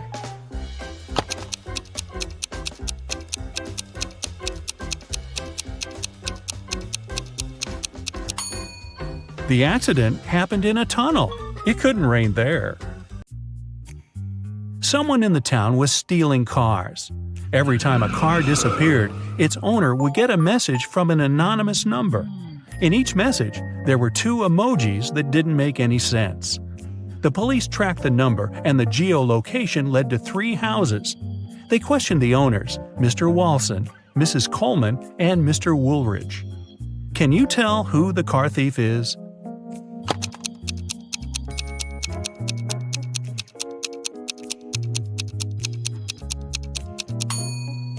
The emojis seem to make sense after all. They're a wall and a father with a son. Combine them and you'll get Walson. So Mr. Walson must be the one stealing cars. Now let's play the game Who's Less Smart? It's early morning. Tom and Joseph are driving their teenage children to school. Who is not smart?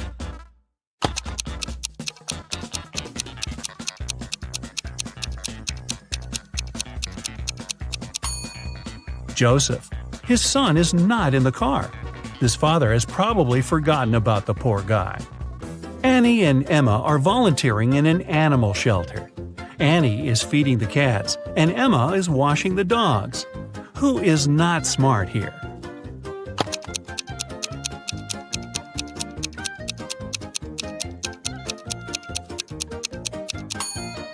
Annie. She's giving dog food to the cats. Logan and Anthony are both having job interviews at 4 p.m. Logan is packing some food, and Anthony is ironing his best suit. Who's not smart?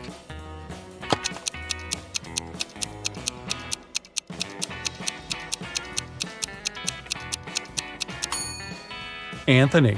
Look at the clock. The interview is going to start in 5 minutes, and he's still at home. Logan is at home too, but there's still another hour till his interview begins. Noelle and Gabriella are cleaning the house.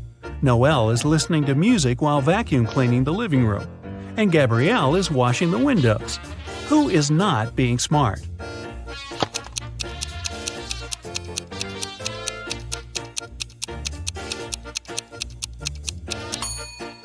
Noelle. The vacuum cleaner isn't plugged in. Skylar and Autumn are both going on summer vacation. Skylar is going to Spain, and Autumn is visiting her sister in Chile. Who is not smart?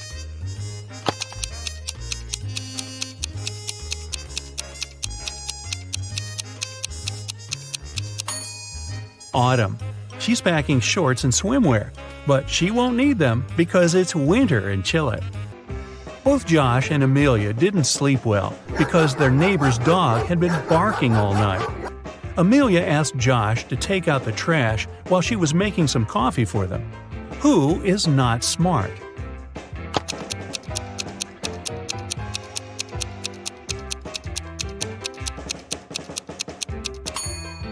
Josh. Instead of the trash, he's taken out the bags with old toys they've collected to donate. Janine and Teresa are making dinner for their families. Who is not smart?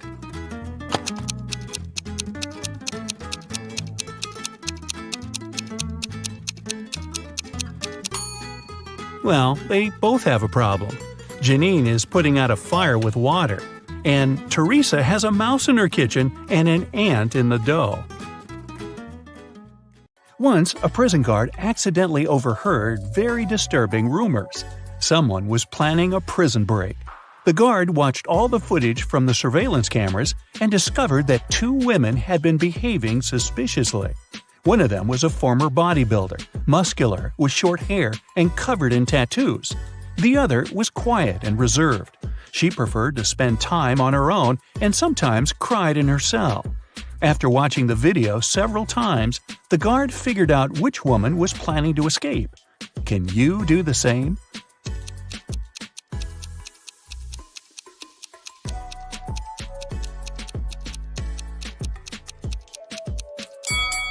It's the second prisoner. There's a file in her bun. She can use it to get through the metal bars. Mark comes up to the table. There are 3 apples, but only one of them is safe to eat. The other 2 are poisonous. Unfortunately, Mark can't skip breakfast. So, which apple should he eat?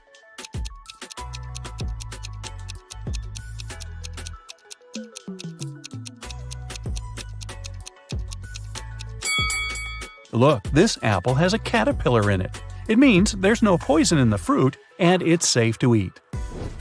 These 3 women, Jessica, Mary, and Olivia, went shopping. 2 of them are pregnant and one is just trying to steal a watermelon. Can you tell which one is hiding a watermelon?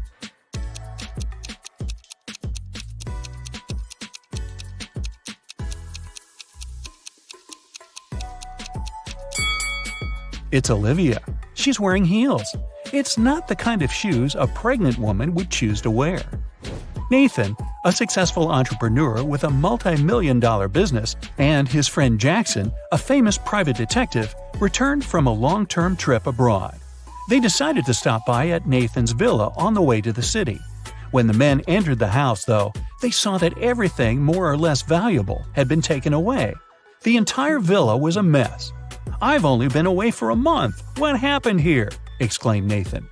Jackson took an apple from the dining room table and started to munch on it thoroughly. "The lock isn't broken. It means the person who took your stuff had the key." After a while, the detective asked Nathan to invite 3 people. Mia, Nathan's niece, told Jackson she hadn't visited her uncle's home. She had been having serious problems with her car for already 2 months. And the villa was too far away from the city to get there by public transport. Sarah, the maid, claimed that she had stopped by several weeks ago to bring some food and tidy up, but since then she hadn't been to the villa. Adam, the gardener, told the detective he had been on vacation and had just returned. He even offered to show his plane tickets to Jackson. The detective figured out immediately who was behind the mess. You have 8 seconds to figure it out.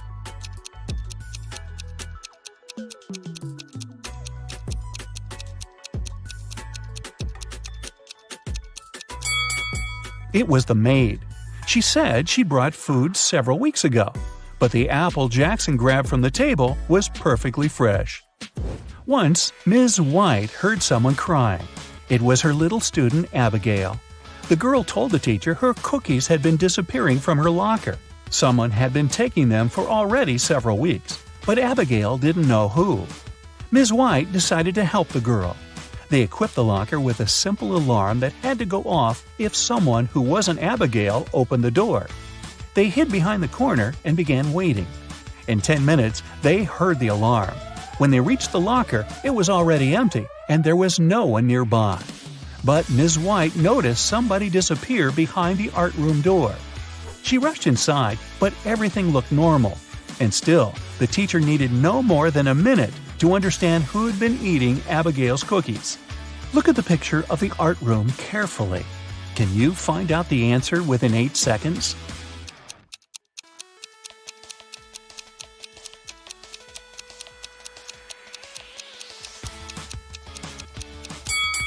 It's the girl on the left.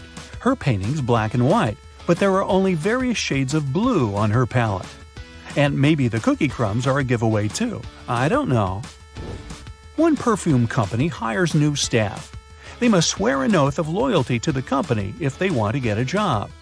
10 people are saying the words of the corporate oath simultaneously, but some of them are cheating. Help the directors figure out who these people are.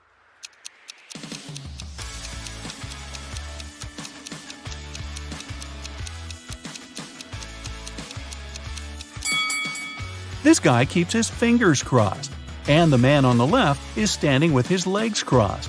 They won't be loyal to the company, so the director doesn't hire them. Two influential media moguls are having lunch at an expensive restaurant. They're discussing the merger of their companies. The transaction amount is several $billion. They're whispering since the terms of this deal are top secret, and they suspect that someone can hear them. And they're right. Some curious people are eavesdropping on the conversation between the two businessmen. Try to find them.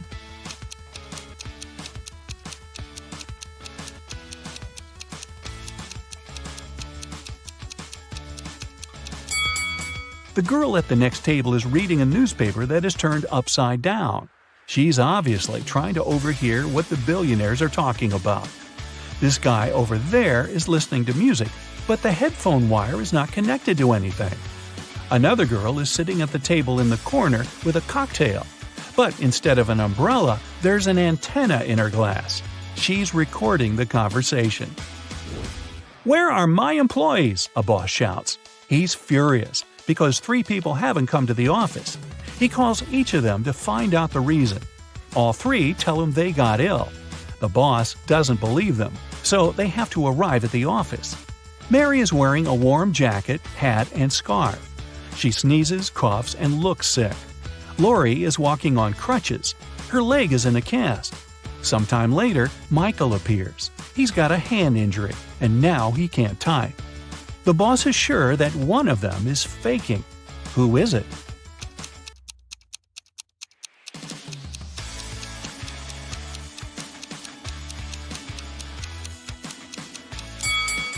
Mike's left arm is broken, but his phone is in his left pocket.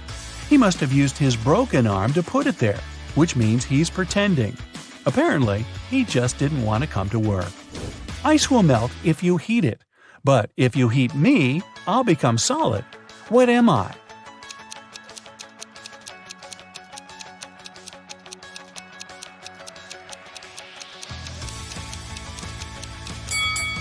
I'm an egg. You buy this thing to eat, but you never eat it. What is it?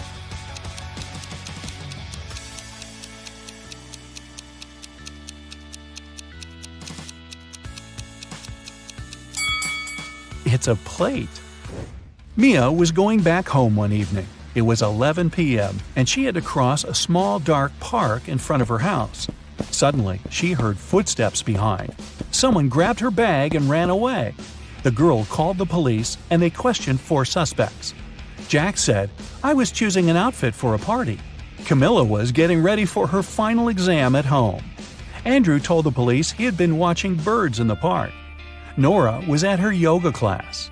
After the interview, the police understood who was behind the robbery. Can you?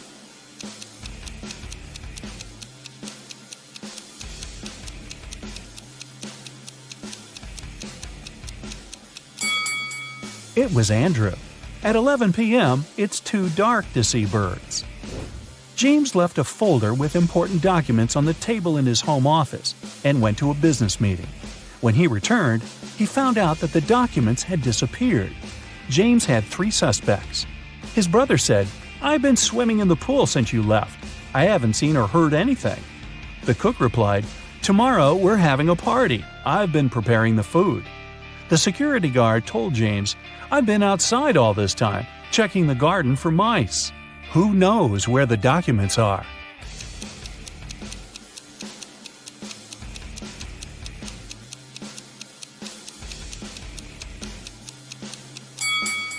It's the security guard. His job description doesn't include pest control.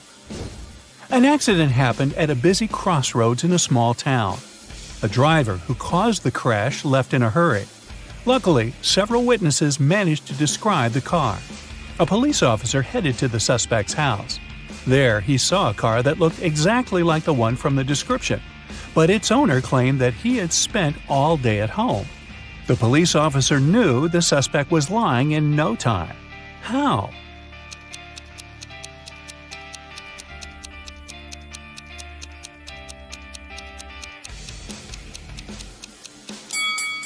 He touched the car hood.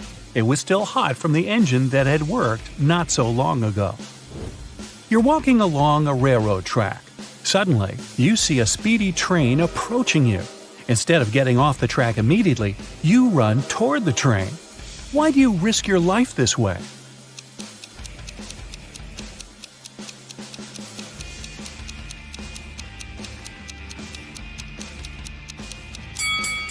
When you notice the train, you're on a bridge. You can't leave the track right away and have to run to the closest place where you can do it.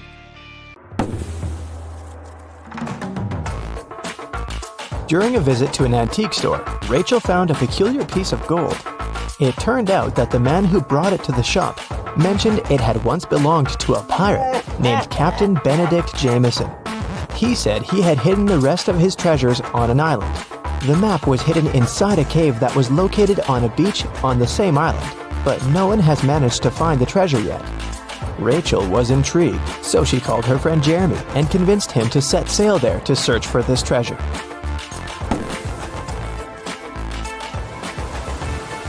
After weeks of sailing, they arrived at the island and looked for the cave first. Can you spot it?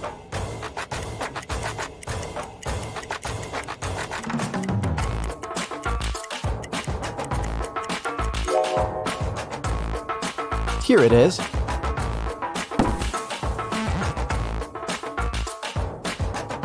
Three different paths within the cave led to the map. Which one should they choose?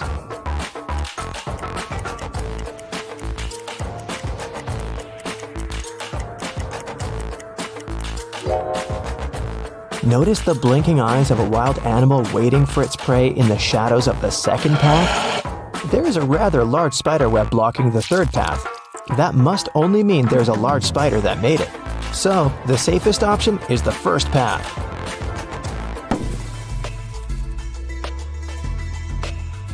They arrived at the end of the cave and found 3 wooden boxes.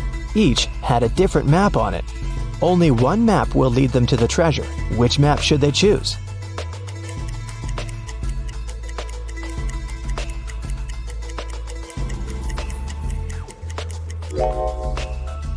The area that the first map shows is surrounded by trees. The second map shows an area surrounded by the ocean. The area on the third map is surrounded by mountains. So, since they're on an island, they should choose the second map. On the back of the treasure map, they found a message written by Captain Benedict himself. Congratulations, traveler. You've picked the correct map. Now you're a step closer to finding the rest of my wealth. But I warn you, the journey ahead won't be simple. You'll have to solve every riddle that I have for you. And only then will you be able to find my treasure. According to the map, they had to enter the forest. Captain Benedict left another riddle on the map about it. My friend will accompany you from here on, but first, you have to find the tree that it lives on. Look for a fruitful palm tree. If you try to bite the fruit I'm talking about, you'll break your teeth. I guarantee. Take a look around. Which tree do you think that the captain is talking about?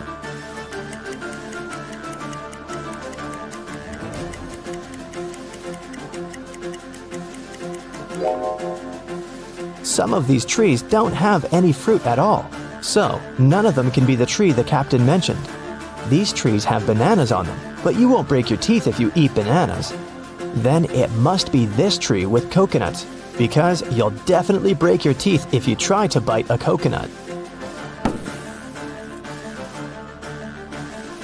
When they got closer to the tree, they noticed an engraving on it. It said, Look up and find my friend Jonathan the monkey. Take him with you on your journey, because he knows where I hid the key.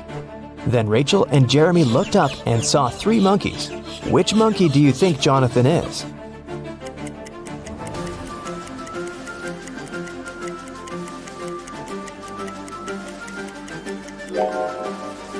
Notice that the third monkey is holding the same piece of gold as the one Rachel found at the antique store?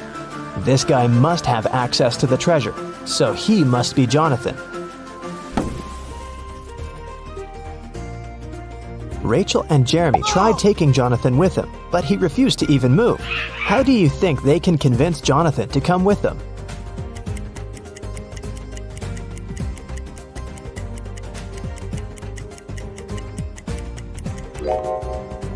Luckily, there's banana trees around, so they should just give him a banana to gain his trust. Jeremy wanted to climb one of the banana trees to pick a banana, but they were all very tall, and it seemed impossible to climb any of them. However, Rachel suddenly burst with excitement after seeing something that would help Jeremy. What did Rachel see?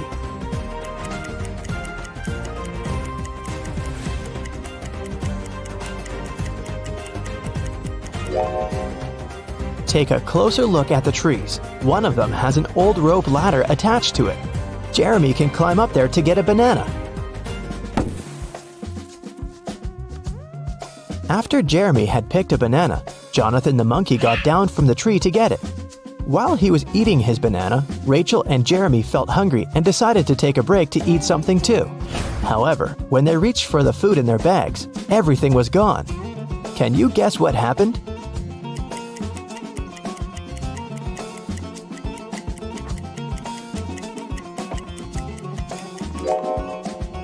Did you notice something strange as Jeremy was climbing the tree? Let's rewind a bit to show you what happened. The monkeys were stealing all the food from Jeremy and Rachel's bags. Rachel and Jeremy had nothing else to eat other than the bananas off of the trees. But when Jeremy tried to climb up the rope ladder again, the rope broke. Now that they wouldn't be able to pick any bananas, they had to find something else to eat. They walked around and came across a waterfall. Rachel suggested that they catch some fish. Jeremy then caught 3 different fish, but only one of them was safe to eat. Can you tell which one?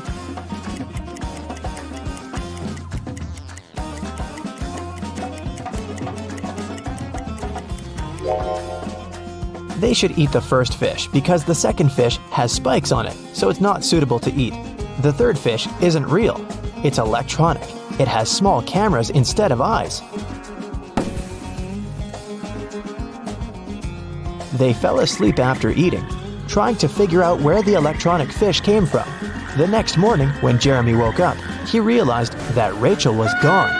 Then they heard a man's voice. Jeremy couldn't figure out where it was coming from, but Jonathan the monkey pointed to the electronic fish.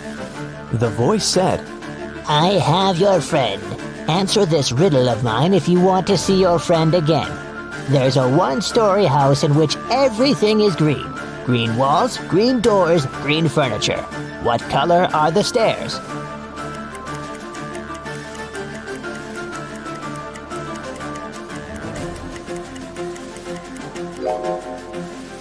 Since it's only a 1-story house, there aren't any stairs in it. Suddenly, the waterfall stopped flowing, and the cave appeared behind it. The voice said, Enter. Inside, an evil scientist was waiting for Jeremy. He said that he was going to give him a chance to save his friend. He took Jeremy to a water tank with 3 different creatures in it. The scientist said, One of these creatures is Rachel, but the other 2 are not human at all. I will free your friend if you can guess correctly which one she is.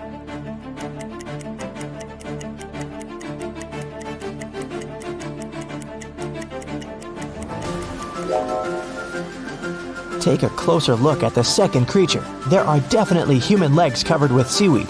That must be Rachel. The evil scientist set Rachel free, but didn't let them leave the cave just yet. He showed them 3 gates. If they choose the right one, they'll be free to go. Behind the first gate, hundreds of poisonous snakes are waiting.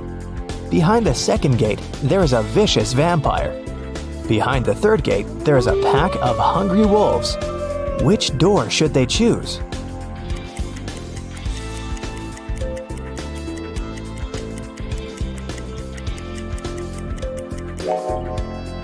They should choose the second door. It's morning outside, the sun is shining bright, and vampires can't survive the sun.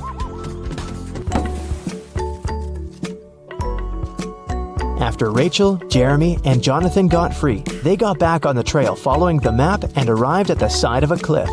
There were 3 different bridges in front of them from which they could walk across to the other side. Which bridge should they choose?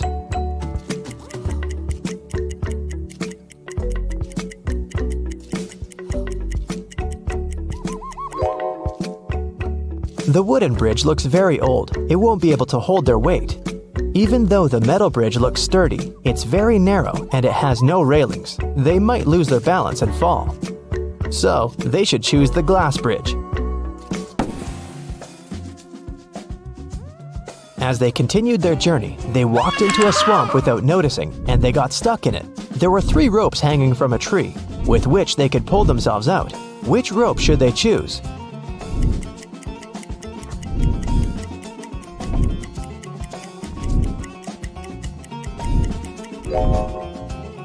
The first and the third rope are no ropes at all. One of them is a snake and the other is a tiger's tail, so they should choose the second rope. After they saved themselves from the swamp, they were finally able to make it to the last destination that was marked on the map. There was a trap door in the ground. They had to go through it, but it was locked with a 5-letter combination padlock. However, Captain Benedict left a clue on how to unlock it in his notes, and the clue was 3, 8, 5, 19, 20. What do you think it means?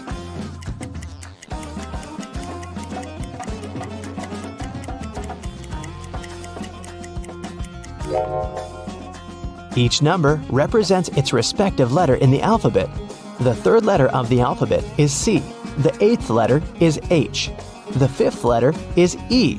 The 19th letter is S. And the 20th letter is T. So the passcode is the word chest.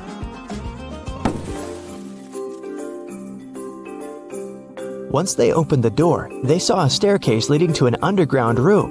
When they entered it, they found 3 different chests. Only one of them holds the treasure. Which one is it?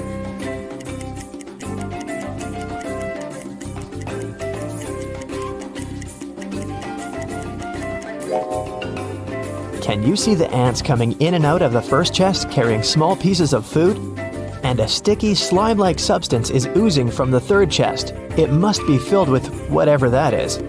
But there is a golden reflection coming from the 2nd chest.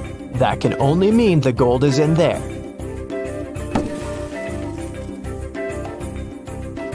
They left the room with the treasure chest. However, the chest was locked, and the map didn't have any more notes or directions on it. Jonathan started pulling Rachel's shirt as if he wanted to say something. Then, she remembered Captain Benedict's previous note.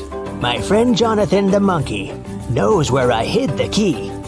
So she and Jeremy started following Jonathan. They arrived at a beautiful garden with 3 statues. Each statue was holding a key, and only one of them would open the treasure chest. Which one should they choose?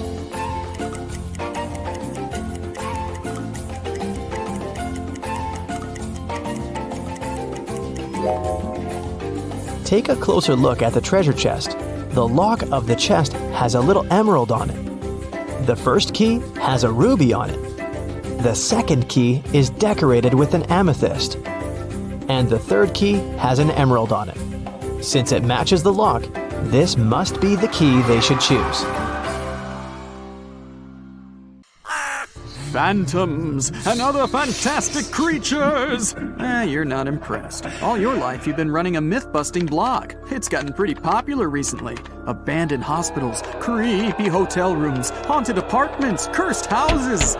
You spend a night in all of them and take a bunch of videos to prove that all those scary stories are nothing more than fairy tales.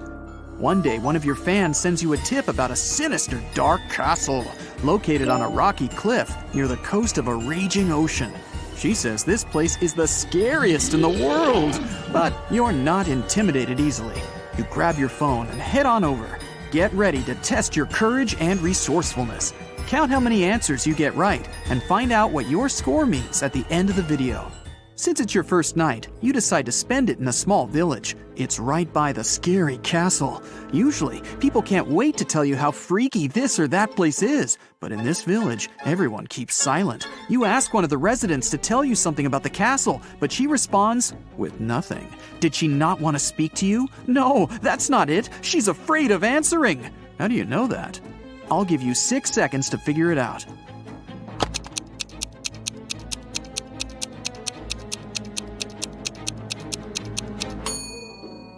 Look at her hand. It says "Runaway" on her forearm. To reach the castle, you first need to walk through a small forest. At the edge of it, you see 3 roads and 3 signs. The first sign shows a wolf, the second, a bear, and the third, a vampire. Which road should you choose? You have 5 seconds. Quick, make a decision.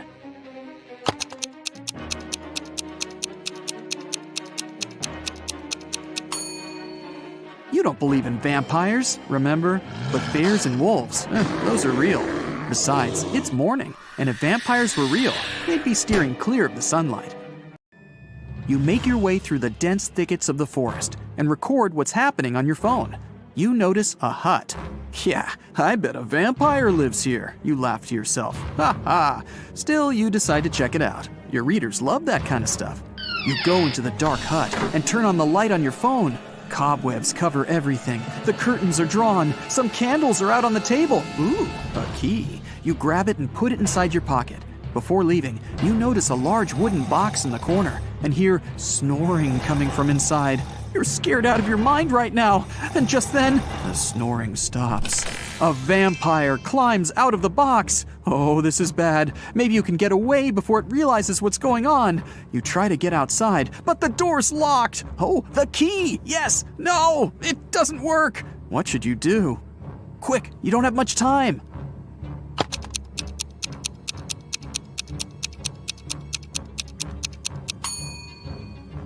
Just open the curtains. If it really is a vampire, it should be afraid of the sunlight. It worked! The vampire jumps back into the box to escape the light, and you make a break for it through the window. Finally, you reach the edge of the forest and get your first glimpse of the castle. In front of you is a large gate. You push on it. It swings open. As soon as you're in the courtyard, you realize you are not alone. 5 other people are there. They're just standing around. No one's talking to each other. You want to know if they've heard anything about the owner of that creepy hut in the woods, so you walk a little closer. But you get a strange feeling deep in your stomach. Something's wrong with these people. You can't believe your eyes, but it looks like some of them are actual zombies. How many zombies are there? You have 10 seconds. Look closely.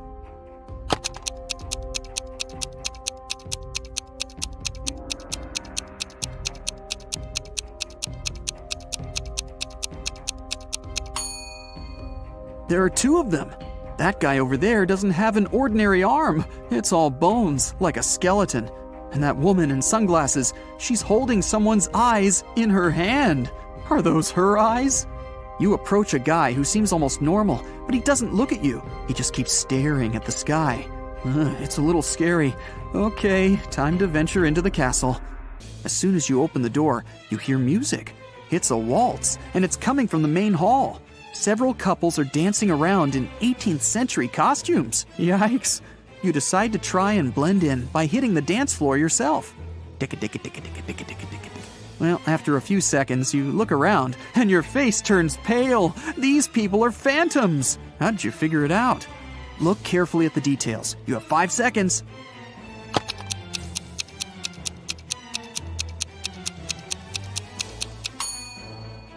Look down. None of the dancers are touching the floor. They're just floating along. You run out of the hall, climb the wide stairs, and run into a random room. You lock the door and breathe heavily. Oh, you're starting to have serious doubts about all this mystical stuff. Maybe it does exist. But how is that even possible?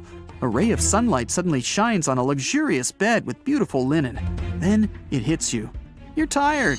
Oh, you'll just lie down on the edge of the bed, and a 10-minute nap will really help get your head on straight. As soon as you close your eyes, though, you hear a rustling in the sheets right next to you. Then you feel a cold hand on your neck. You keep your eyes sealed shut. You're way too afraid to open them, but you pinch yourself to make sure you're not dreaming. The fingers on your neck start squeezing ever so slightly. Oh, that's it. You bolt out of bed. As fast as you can, you whip out your phone and try to record the whatever it was. But there's nothing. Only an empty bed. Were you sleeping, or was it real? You noticed something. Phew. Oh, it's just a bad dream after all. What did you notice? I'll give you 6 seconds.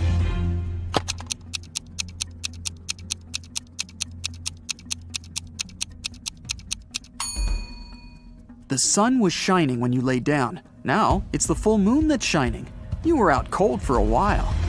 You leave the bedroom and walk down a long hallway lit by torches and candles. The silence is broken only by the churning of your stomach. Guess you're hungry. Well, there's a heavy wooden door in front of you, and it's open just a crack. The pleasant smell of food starts wafting its way into the hallway. You go in and find a huge table, decked out with real silverware and porcelain. Oh, the food looks delicious. There's caviar, lobster, fruits, vegetables, different meats, plenty of desserts. Several people are sitting around the table, and as you approach them, they turn around to look at you. They're all vampires! How did you know? I'll give you 5 seconds to figure it out.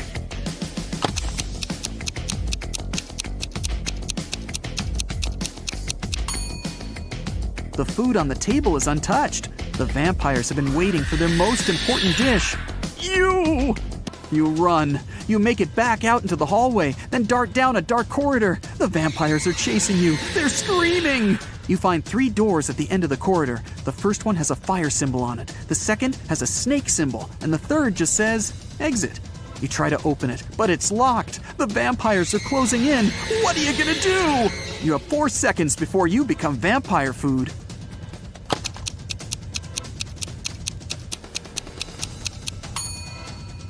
Try the key you found in the vampire's hut. Great! It fits! You run out into the courtyard and lock the door behind you. The moon is hidden behind some thick white clouds. You sneak through the courtyard and open the back gate of the castle. Next to the gate is a sign with an image of a werewolf on it. You walk off as quietly as possible. After about 5 minutes, you see a long bridge. There's a beautiful woman standing at the other end. She waves to you and motions for you to come closer. But something's bothering you. Could she be a werewolf? So, you can either cross the bridge or head back to the castle. What can you do to find out if she really is a werewolf? You have 10 seconds for this one. Good luck.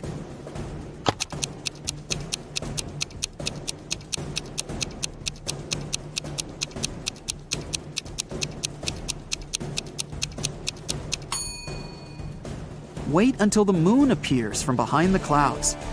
Your intuition was right. As soon as the moonlight falls on the woman, she begins to turn into a werewolf. Still kind of cute though. You run back into the castle grounds and close the gate behind you. Okay, reality check. You're in the courtyard. Vampires are inside the castle, a werewolf is waiting outside, and zombies are approaching. You're trapped. Why did you even come to such a scary castle? You pull out your phone and start recording a farewell video. You thank your followers for their views and comments. Thanks for subscribing. You admit that mystical creatures do exist and promise that you'll never set foot in a place like this ever again if you survive. The zombies are closing in and the werewolf is breaking down the gate. Oh, awesome. Your fear is gone and you realize that this whole thing is staged. It's all a show. How'd you figure it out? Watch the farewell video again and find the proof that everything is fake. I'll give you 10 seconds to spot the clues.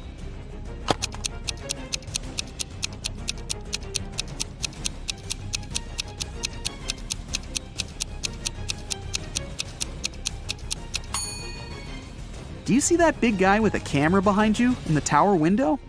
The zombies stop growling. They scream, "Surprise!" They're not zombies. They're just wearing a whole ton of makeup.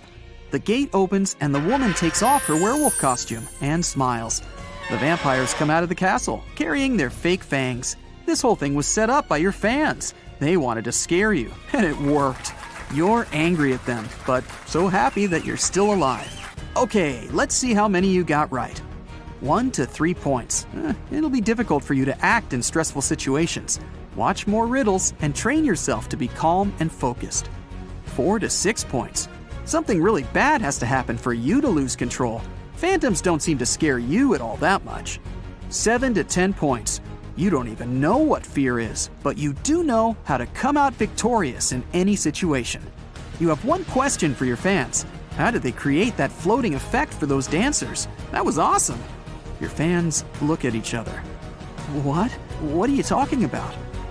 What do you mean? There were no dancers. A slight chill runs down your back. Whose wife is a vampire?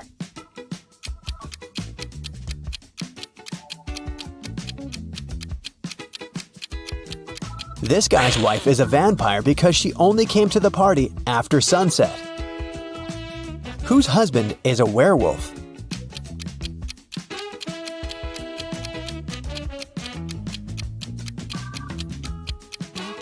The girl on the left is sweeping up her cat's hair. See? There's a cat in the background. Meanwhile, there are scratches on the floor and walls in the house of the girl on the right. And this shoe has a torn front. Her husband must be a werewolf. Whose wife is actually a ghost?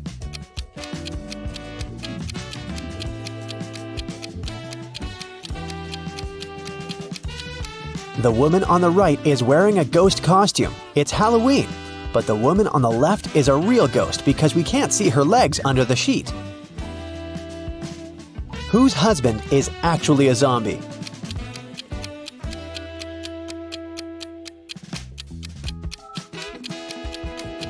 The man on the left is just sick. The man on the right is a zombie because he's the only one who doesn't eat human food and has an empty plate. Water lilies grow on the lake. Every day, their number doubles. The lilies will completely cover the entire surface of the lake in 48 days. How many days will it take them to cover half of the lake?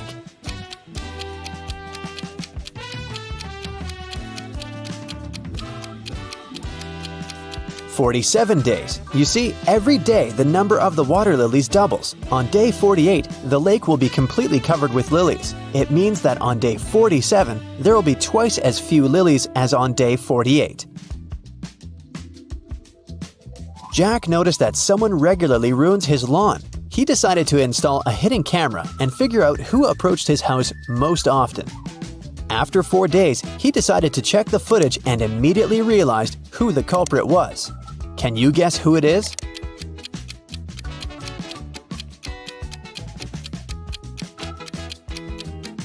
Jack's neighbor Karen ruins his lawn. She's present in all the photos, but she tries to disguise herself so that she can't be recognized. A woman didn't have her driver's license with her. She didn't stop at a railroad crossing when the barrier was lowered. Then, ignoring the stop sign, she moved in the wrong direction along a one-way street and stopped only after passing 3 intersections. Traffic police officers, seeing all this, decided not to interfere. Why?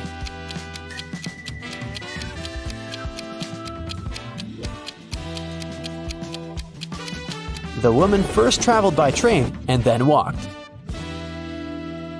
Mary is trying to enter an ice castle to save her friend Logan, but there's a combination lock on the gate. Luckily, there's a clue carved on the ice. Here it is. 162. One number is correct and in the right place. 842. 2 numbers are correct, but in the wrong place. 526. Nothing is correct. Can you guess the code?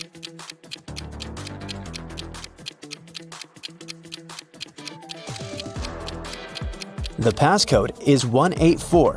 First, we exclude 2 and 6, since in 526, no number is correct. In 842, 2 numbers are correct, so 2 of the numbers we need are 8 and 4. The last number must be 1, and since 1 is in its place, we can easily figure out where 8 and 4 must go. Mary opens the gate and enters the castle. She walks down an icy corridor and comes across 3 doors. There's a severe snowstorm behind the first door. In the second room, there's a dangerous snow dragon. And behind the third door, there's a lake covered with a layer of dark blue ice. Which door should Mary choose?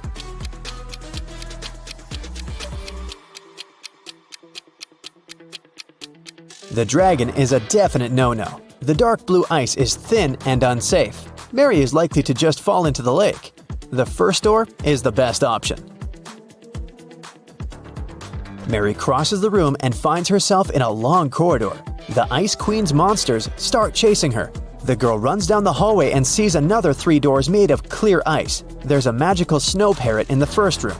The second room is filled with water. And there's a small black room behind the third door. It looks more like a locker. Which door should Mary hide behind to avoid being found?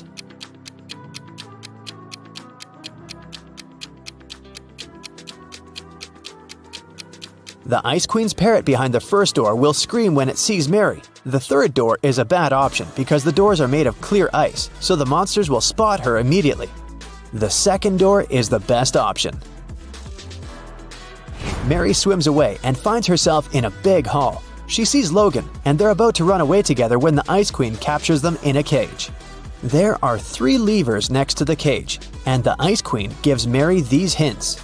The first lever is going to open the cage, but they'll fall into a freezing cold underground lake. The second lever will open all the cages in the castle and release all the monsters that are inside.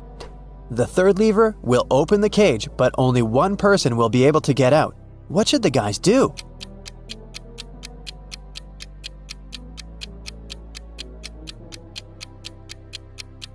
They should pull the third lever and let Logan out. After that, they should pull the first lever. Mary will fall into the water, but Logan will help her get out of the lake. John decided to make a vegetable salad for his friends. To prepare for it, he will need 3 peppers and the same number of tomatoes. And he needs fewer cucumbers than tomatoes, but more than radishes. How many different vegetables will John use in the salad?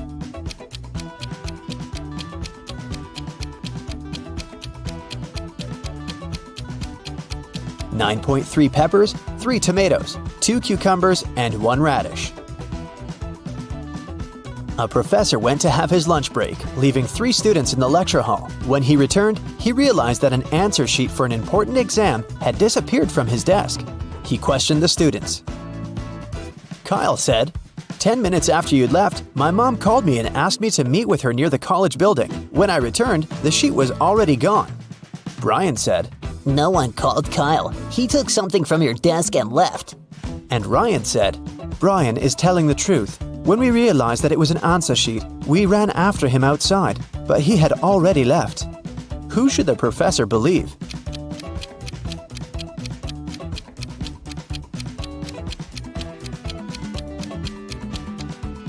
Ryan and Brian are lying. They said they had run after Kyle outside, but it was raining and they're both dry. Which of these artists is suspicious?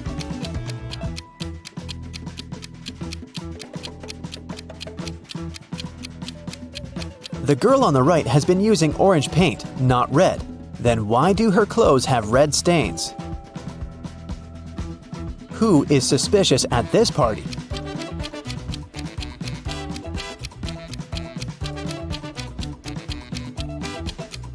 The second girl marked this glass to know which of them contained poison. Which of these students is suspicious?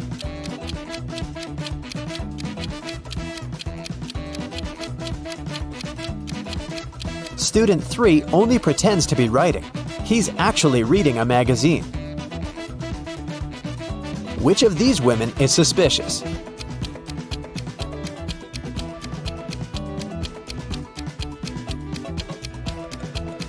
The woman on the right is only pretending to be pregnant. A prince married a simple girl and brought her to the palace. His mother, the queen, didn't like it at all. She started watching the girl and discovered that she secretly took some jewelry out of the palace and hid it in the ground under an oak tree. The queen immediately went to the prince and told him about it. The prince checked under the oak tree and actually found the jewels. His wife started begging him, "My prince, I swear, I didn't steal it for myself. I'm leaving the jewelry here so that my family can pick it up later."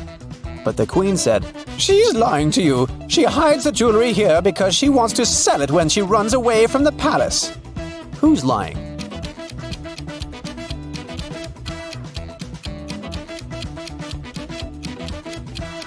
The girl's lying. No one forbids her to visit her family or give them whatever they need openly. She hides it because she'll need the money after running away. John had a lunch break, so he went to the butcher to buy some meat. He asked the butcher to cut the meat in a specific way. The butcher asked if John was a firefighter. John said yes. How did the butcher guess John's profession?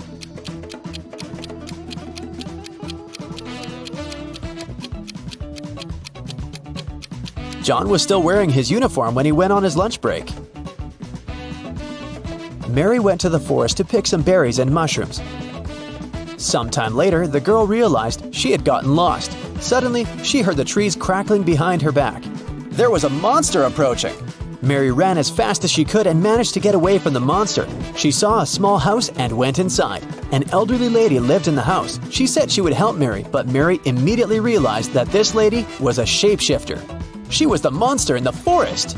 How did Mary know that?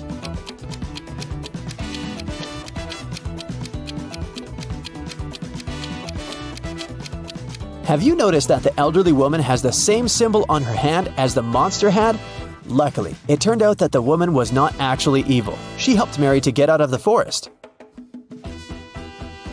The elderly lady from the forest has 3 cats: Snowball, Bella, and Lisa. They usually sleep on 3 different pillows: yellow, pink, and blue. Bella likes sleeping on the pink pillow. Snowball never chooses either pink or blue. Think about it and try to guess which pillow each of the cats sleeps on.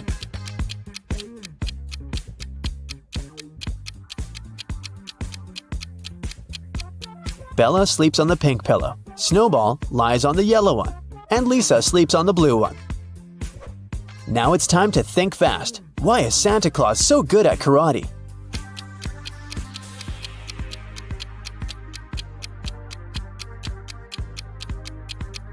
Because he has a black belt. Duh.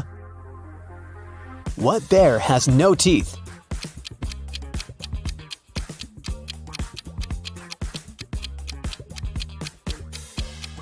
Marmalade bear. How can you make a rattlesnake cry?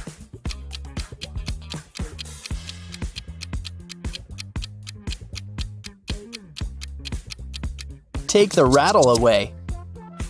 A super wealthy businessman, Mr. Carl Jenkins, has been taken and left locked up all alone in a dark room. His phone's almost run out of charge, so he can only write one message. He knows that someone might spy on his phone, so he decided to write a message with a code to a high school friend, John Smith, who runs a detective agency. He remembered that in high school, they would cipher messages to each other, so he used the same technique. The message was this. Can you guess what it means?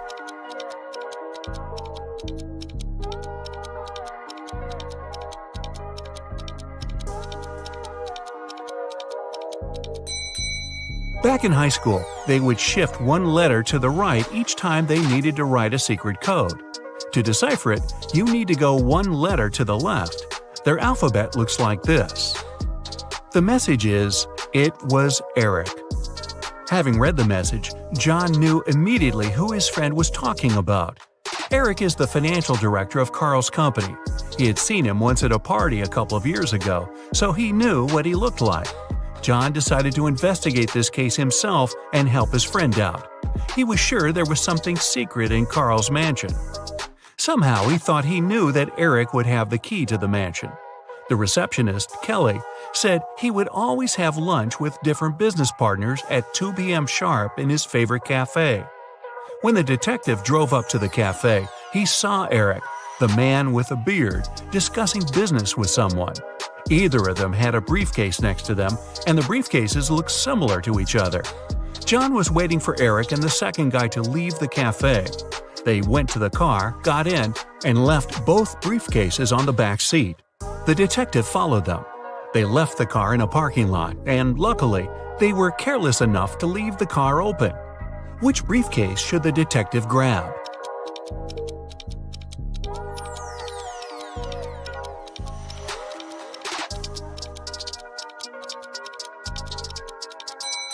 The one that looks brand new. While they were walking to the car, the detective spotted a few scratches on the second man's briefcase. Both briefcases were locked with a cipher. Not to make the whole thing suspicious, the detective decided not to take it and cracked the code right in the car. Can you help him open the briefcase?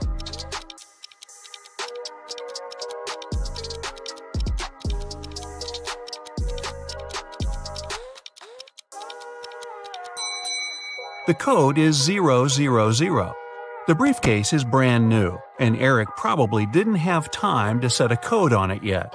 Plus, Eric's the one who leaves the car open and unattended in a parking lot. So, no wonder he uses a default code for his briefcase. Now that the detective has the key, he heads to the mansion. The front door isn't a problem with the key in hand. The study is upstairs. He's been there before, so he remembers the stairs leading up have a secret. If you step on the wrong stair, you'll instantly fall to the basement and won't be able to escape from it yourself. What step should John mind?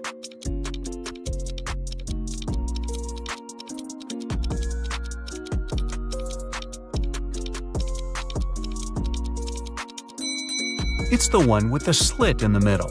When you step on it, it opens, and you get into a dark room with bats and spiders. Yikes!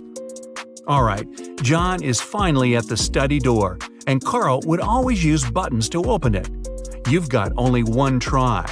There are 3 buttons, yellow, green, and blue.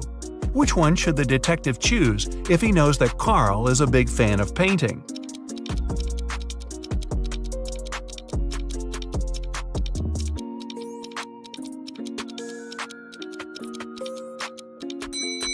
A combination of blue and yellow gives green, so the door opens. Green light for our detective. He finally reaches the safe with top-secret documents that could help him find out the truth. Obviously, just like any other safe, it's locked with a code. It also has a warning. You can enter the code only once. If you hit the wrong code, the safe locks up forever. He's looking around for a hint, and voila! John is right. On the desk, he sees a note. It says, "Secret code," and has a combination of 3 digits, 3, something, and 1. The digit in the middle can't be seen since there's an ink stain right on it. Can you crack the code with one attempt only?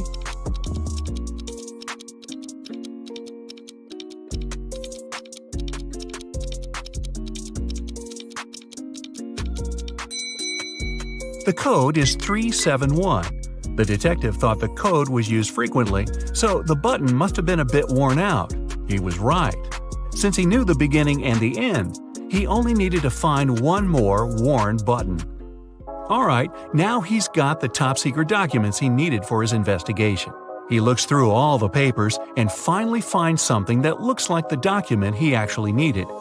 To take it as a hard proof, he needs to find one which is not fake. There are 4 copies. They look almost the same, but only one is real.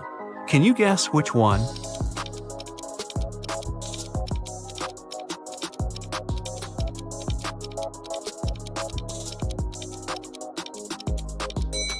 It's the one in the upper left corner. It has a stamp, a signature, and it says agreement. The one next to it looks the same, but it has a spelling mistake. It says agreement. Other copies lack either a stamp or a signature. So the detective takes a closer look at this agreement and sees something about a painting bought in an auction. He suddenly understands that his friend Carl was taken so that someone could sneak into his mansion and grab that super expensive painting. He's looking at the wall with all the paintings Carl collected and realizes that no painting is missing. There are as many nails in the wall as there are paintings. Still, there's something strange about one of them. Can you spot what's wrong here?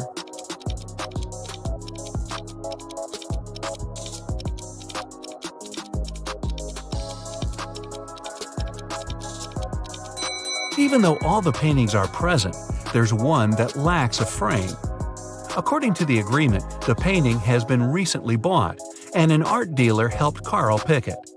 The expert was an honest man, and he helped Carl make sure all the other paintings in his collection were real.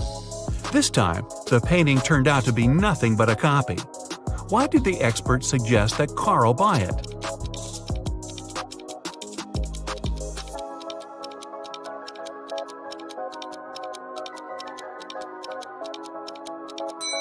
Although the painting cost nothing, its frame was a beautiful and expensive piece of art. The one who grabbed it definitely knew that. Now it's all clear. John has to find both Carl and the precious frame.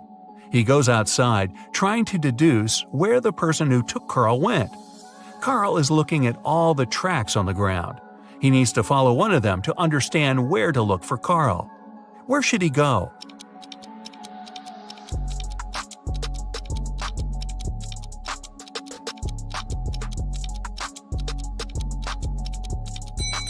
He's got to follow the tracks going to the left. There are 3 sets of tracks here. The first belonged to John's car. The second set belongs to a 2-wheel vehicle, and since the tracks are really thin, they were left by a bike. It seems impossible to take someone somewhere on a bike, so these must belong to a mail carrier who comes every day to bring the letters. The last set of tracks definitely belongs to a large car, so John should follow it. He's lucky and there are no turns, so he's just going straight. Half an hour later, he sees something like a castle. He drives up to it and he sees 3 moats in front of him. Here's the first one, a row full of metal stakes. How can John jump over it safely?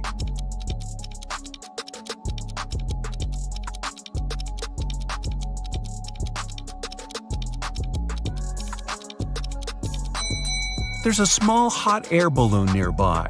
John has to untie it and light the lamp to take off. Since the next moat is on fire, John thinks it's unsafe to fly over it because the air balloon doesn't fly high enough and the lamp doesn't have enough oil to go on for long. Still, he managed to cross the moat with fire easily. How did he do it?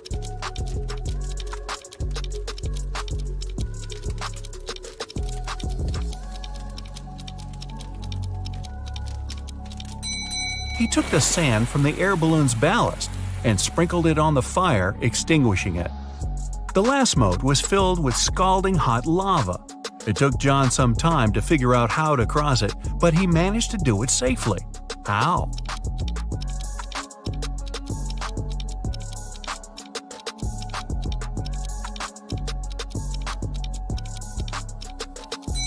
There were a lot of stones around him. The lava torrent wasn't deep at all, so throwing stones at it, he made a tiny path to hop on. The castle was rather small inside, so the hardest thing was to actually get into it. When he entered the hall, John saw 3 doors. Above the doors, there was a sign. It said, "One of the doors leads to a labyrinth no one ever escaped. One of the doors is the exit. If you enter it, you'll have to cross all the 3 moats all over again.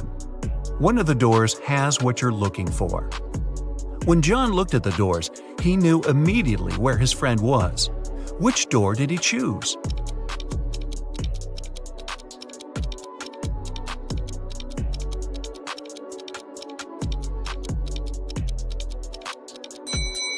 The handles were made of shiny metal, which looks cool but gathers all the fingerprints. The only door with fingerprints is the one on the left. John opens the door and sees his friend. Carl rushes out of that dark room, and while heading to the exit, they spot a few frames. Which one is Carl's?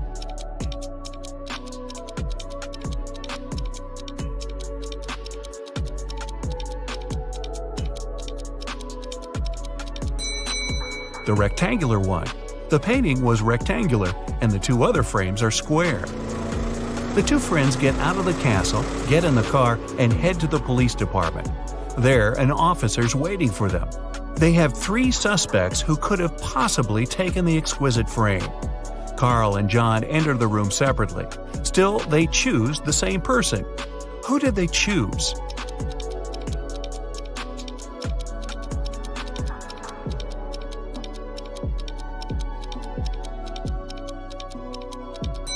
The man on the right. Carl chooses him because it's the art expert. John chooses him because he saw him with Carl having lunch. Wow, seems like this expert's not going to work with Carl ever again. Are you up for a detective challenge? Then grab a pen and a piece of paper. Each correct answer will give you 1 point. You'll find the results at the end of the video. Aaron has just become a detective and already got his first real case. He has to work undercover at a luxurious resort. The police suspect that the hotel owners are involved in some shady deals. Aaron's first task is to sneak into the manager's office and check his documents. But the door is locked. and there's a combination lock. Aaron has to figure out the password. The young detective knows he needs to solve a math riddle, and the answer will be the code. 1 plus 1 plus 1 plus 1 plus 1, 1 plus 1 plus 1 plus 1 plus 1, 1 plus 1 times 0 plus 1 equals. As soon as he punches in the code, the door opens. What is the correct number?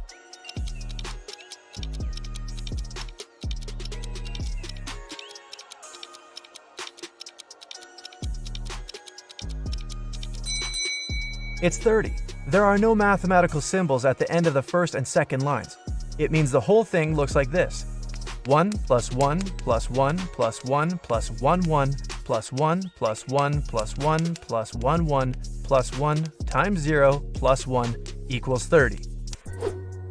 Aaron manages to get into the office and look through the papers, but he doesn't find anything useful there. While the detective was busy, one guest discovered her diamond ring and earrings were missing. Someone must have stolen the jewelry. Aaron has 3 suspects: Walter, another guest, Alice, a maid, and Alan, a porter. The undercover detective decides to check their rooms. He can't spend much time there, but what he sees is enough for him to understand who the thief is. Can you figure it out?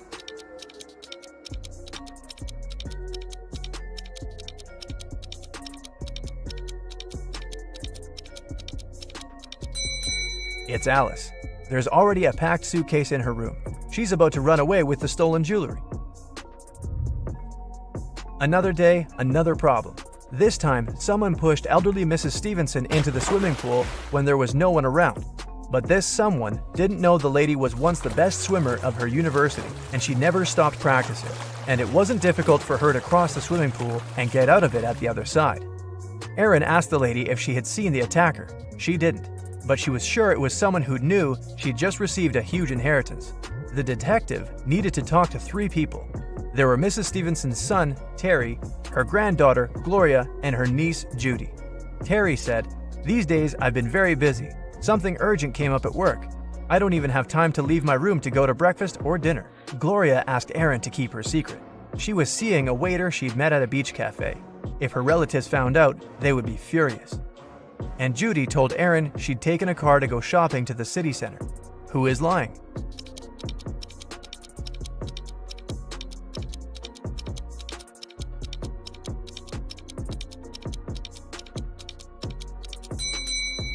Terry. The man looks sunburned. How can it be if he hasn't left his room for days? Aaron suspected one guest was involved in the newest criminal scheme of the hotel owners. He started to follow the man, watching his every step. At night, the detective would climb the tree growing next to the man's room and check if he was doing something fishy. One night, he saw the man tossing and turning in his bed for hours. He must be up to no good, Aaron thought. As if on cue, the man picked up the receiver, dialed some number, waited for a while, and hung up without saying a word. Soon after that, he fell asleep. What was the whole thing about?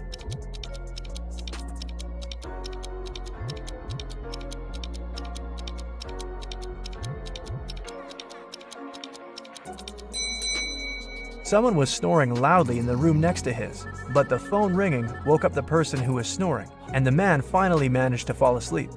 Finally, our undercover detective seems to be on the right track. A rich businessman, Mr. Wilson, disappeared from his room. It was rumored he'd come to buy the resort from the current owners. The police questioned 4 suspects and shared this information with Aaron.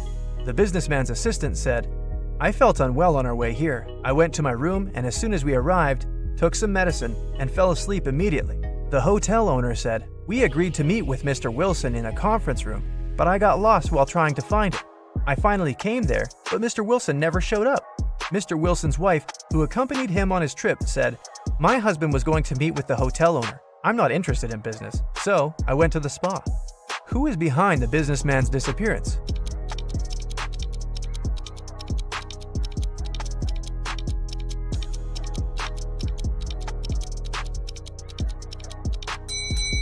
The hotel owner. How could he get lost in his own hotel? Ethan put a coin into an empty bottle and plugged it tightly with a cork. Then he told his friend he'd remove the coin without breaking the bottle or taking out the cork. And he did it. How?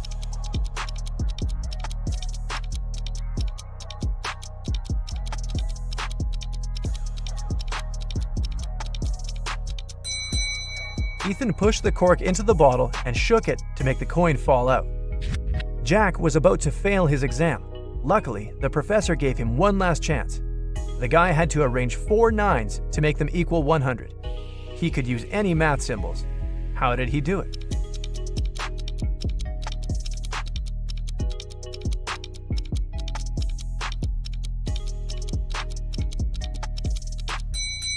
Jack figured out the correct answer pretty fast. 99 plus 9 out of 9 equals 100. Christina was dreaming of dating a rich boy from her college.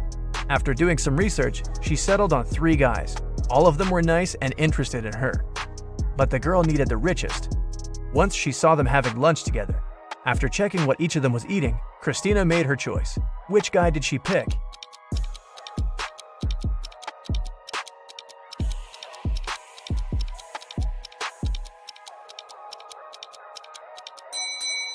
The guy who's eating seafood and avocado.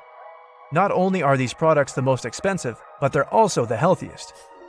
When do you look at number 2 and say 10?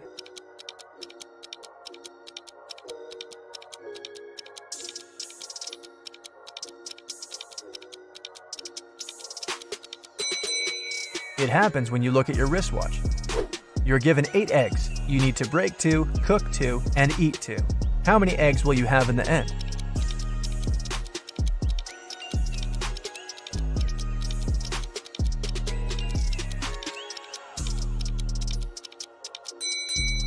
You can break, cook, and eat 2 eggs. It'll leave you with 6 eggs. Julia was angry with her boyfriend. She sent a message to her best friend who lived in Switzerland. In this message, the girl complained about something the guy had done, but her friend sent her a very strange reply. Give, get. Give, get. Give, get. Give, get. What did Julia's friend mean?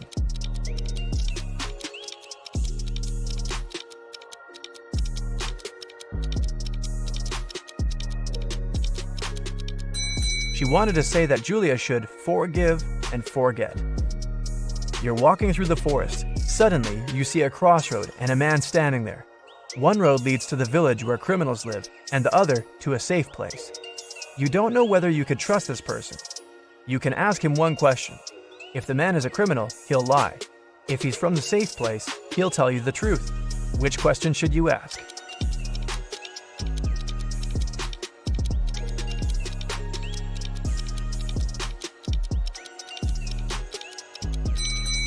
Where is your village? If the person is innocent, he'll send you to the safe place.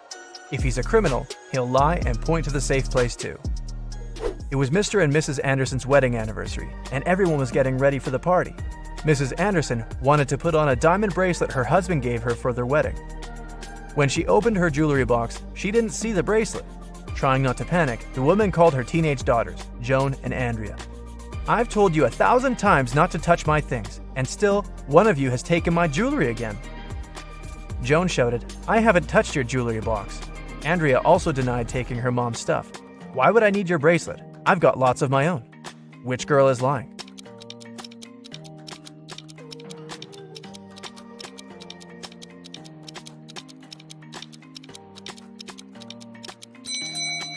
It was Andrea who took the earrings. Mrs. Anderson didn't specify which piece of jewelry was missing. Then how did the girl know it was a bracelet? Can you figure out the answer to this rebus riddle? Mary plus Mary.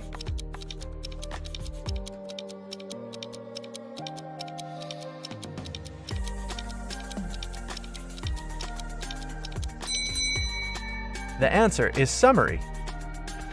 1 out of 9 identical balls is heavier than the others.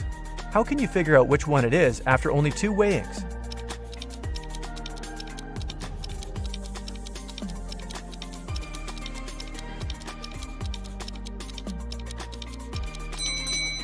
You should divide all the balls into 3 groups and weigh 2 of them.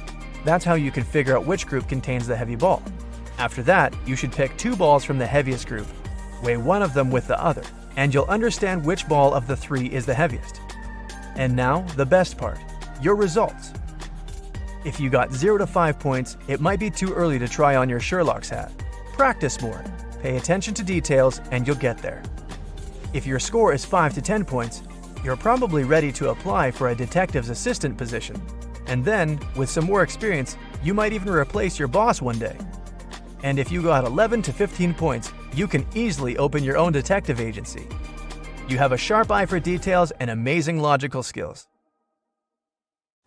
Uh-oh, Brandon has missed too many lectures, and now the guy has problems with his professor. The man agrees to give the student a chance to redeem himself, but only if he fulfills a task the professor has for him. I'll give you 1 glass of milk and 1 glass of water. You'll need to pour the 2 liquids into a bowl, but you should be able to separate the milk from the water later. You can't use any kind of dividers. Brandon spent several hours mulling over the problem, but he was desperate enough to crack this riddle. What did he do?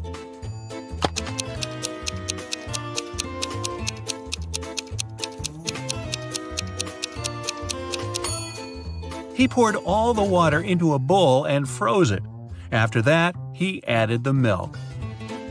One morning, Melissa saw that some money was missing from the wallet she had left on the table the night before. Her husband was on a business trip, so it must have been one of her sons who took the cash. Jason, who was 17, 15-year-old Jacob, or her youngest son, Andrew. He was 13. Melissa asked her sons what they had been doing the previous evening. Jason said, "I felt unwell and had a headache. After dinner, I took a painkiller and went to bed right away." Jacob told his mom, "My friend Eric stayed for dinner. After that, I gave him a lift home." And Andrew reminded Melissa he had had his basketball training. The woman immediately understood who had taken the money. Can you figure it out as well?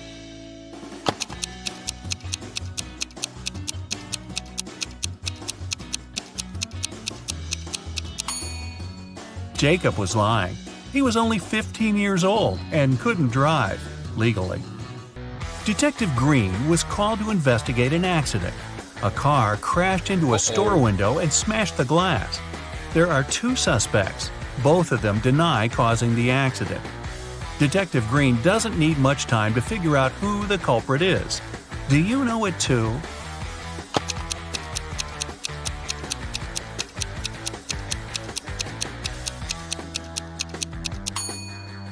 It's the owner of the blue car. The pattern on its tires is the same as the one on the ground in front of the store. It was a busy Monday morning at the police station when a man rushed in. "I was robbed on the way to the bank," he screamed. "I was going there carrying a bag with a large sum of money.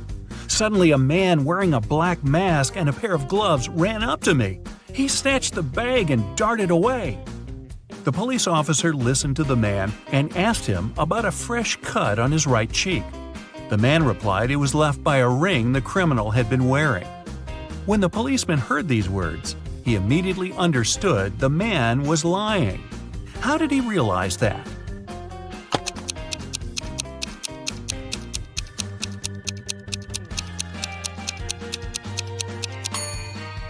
The man said the robber had been wearing gloves. Then how could the ring scratch his cheek? You lose your friends in a crowd. You spend half an hour looking for them, and finally, here they are.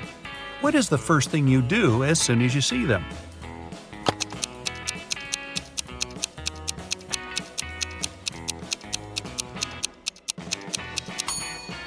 You stop searching. Look at these 2 women and the teenager sitting on the floor. He seems to be absorbed in his smartphone. Can you figure out which woman is his mother?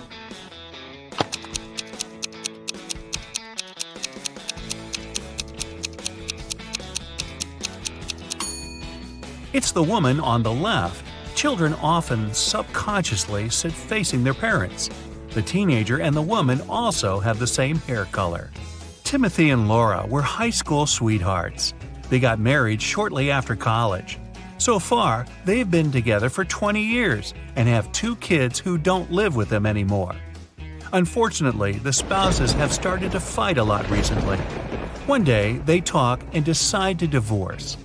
Both of them confess they've already found new partners on a dating site. Timothy says he's happy to have lots of common interests with his internet girlfriend, and Laura boasts that her new boyfriend understands her perfectly. One day, Timothy and Laura decide to meet their ideal partners in real life. Strangely, after this meeting, the couple calls off their divorce. Can you figure out why?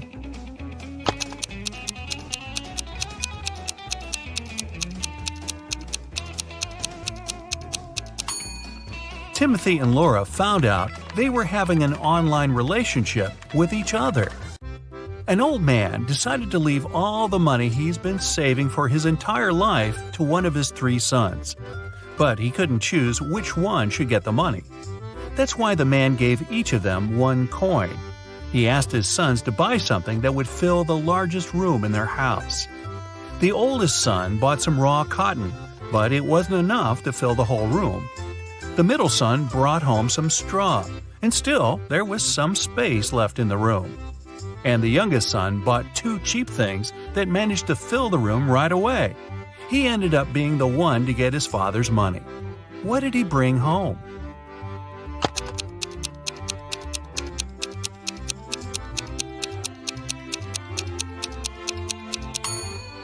The youngest son bought a box of matches and a candle. After he lit the candle, the room was instantly filled with light. Patrick shaves every day, but every morning he finds his beard to be just as long as it was the day before. How come?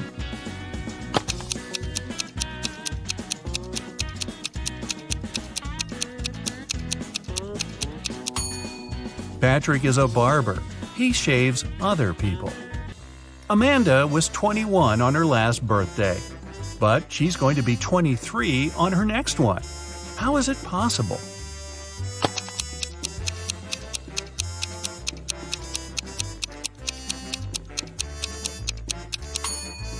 It's Amanda's 22nd birthday today. Helen was walking in the forest and got lost.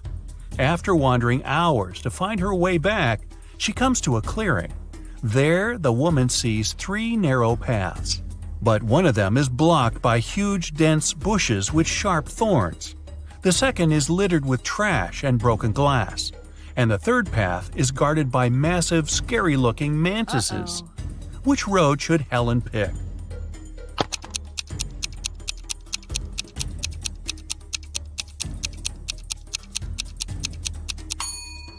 The woman should choose the third path. Mantises might look terrifying, but they're totally harmless. A mad scientist caught Kevin and locked him in a small room. There were no windows and the door was locked. But there was a note on the table. It was from the scientist. JFMAMJASOND. Guess the missing letter and I'll set you free.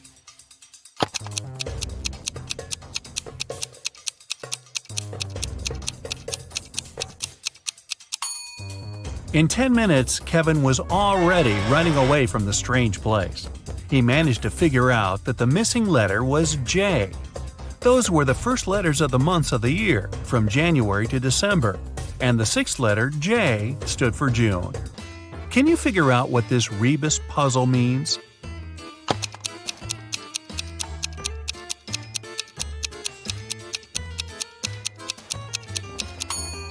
It's no biggie.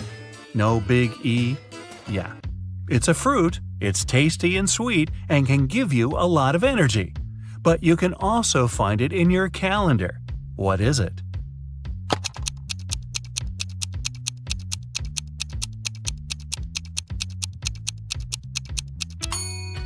It's a date.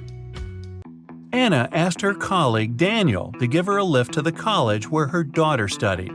She promised the girl to take her shopping that day. On their way there, Anna got an idea. How about a bet? I'll prepare one of your reports for you if you manage to figure out which girl is my daughter. Daniel was up for the challenge. When they arrived at the college, they saw 3 girls waiting at the gates. Daniel was confused. They all looked similar. Can you figure out who Anna's daughter is?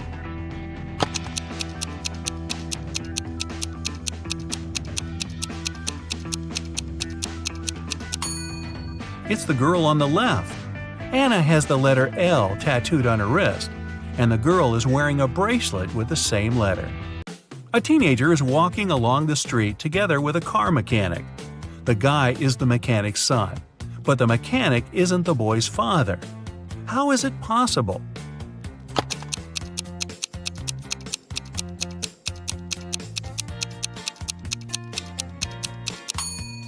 The car mechanic is the guy's mother. Two cars, silver and white, are moving along the same highway. The silver car is traveling at a speed that's twice higher than that of the white car. They both started at the same time, and still, after some time on the road, the two cars come across each other. How is it possible?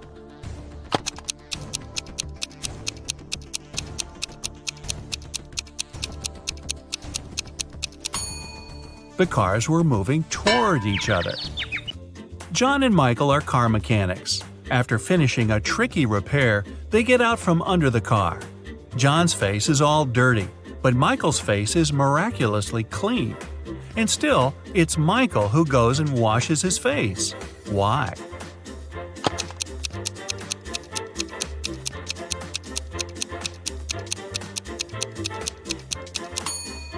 Michael looked at his colleague and thought his face was dirty too. But when John saw Michael, whose face was spotless, he concluded he was just as clean. When do you keep moving when you see red, but stop once it's green?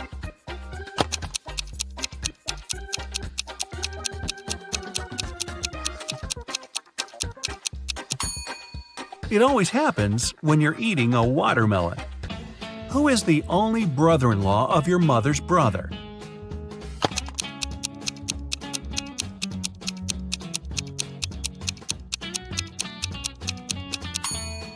That's your father. One night, a group of thieves was stealing boxes with electronics from a warehouse. They were carrying them to their van when they heard a police car siren.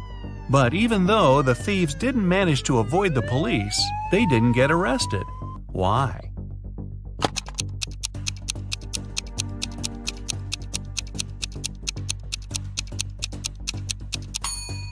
They started to carry the boxes back to the warehouse, and the police thought it was a late-night delivery. Ooh, that's kind of smart. You go to a swimming pool once a week, and today's the day, but everything suddenly goes wrong. As soon as you enter the swimming pool, you look at the TV in the hall. Breaking news! Someone spotted a zombie in town. They probably went downtown, and they may be anywhere. If you see one, call the police immediately. You think it's probably safer to stay in the swimming pool. Zombies are slow and probably aren't good at swimming. So you go to the shower to change, but as soon as you enter the shower room, you notice that something's off. Who's a zombie?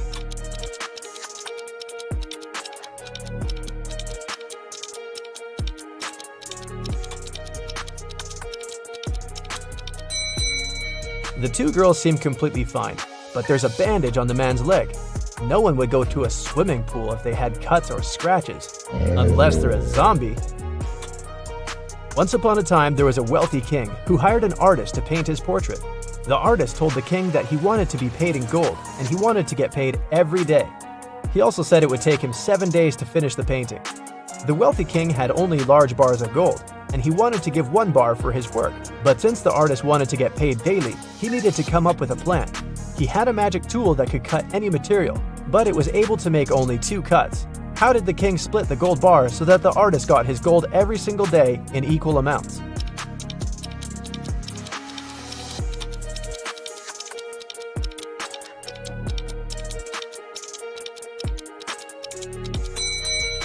The king was really smart, so he cut the bars this way: 1/7, 2/7, and 4/7. The first day, he gave the artist 1/7 of the gold bar.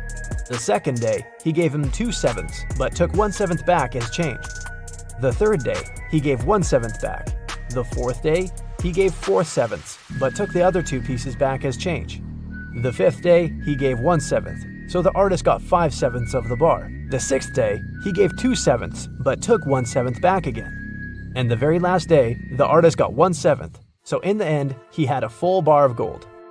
4 friends, Josh, Maggie, Jason, and Rosie, were walking in the woods. It was a wonderful day, and they were about to start a picnic. But all of a sudden, the sun turned to black and they saw dozens of zombies approaching them. The friends started running away. and saw a tunnel. It was dark and scary, but the guys knew exactly that when they crossed it, they'd be safe. They had only 12 minutes to cross the tunnel. It takes Josh 1 minute to cross it. Jason can do it in 2 minutes. Maggie thinks it will take her 4 minutes, and Rosie can cross it in 5 minutes. Not to risk it, the guys decided to split into 2 groups. The problem is that they only have 1 torchlight, and there's no way they go there in 4. How can they escape?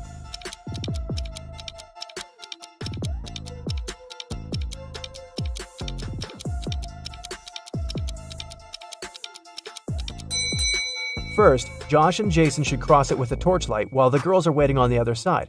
It takes 2 minutes, plus 1 minute for Josh to go back. They still have 9 minutes. Josh hands the torchlight to the girls, and they cross the tunnel in 5 minutes. 4 minutes left. When the girls are on the other side, they give the torchlight to Jason, who comes back to take Josh in 2 minutes, and they run back together in another 2 minutes. The airport security had an emergency alert. There's a man with fake documents trying to fly away from New York. They had 3 suspects who look almost the same. Which passport is fake?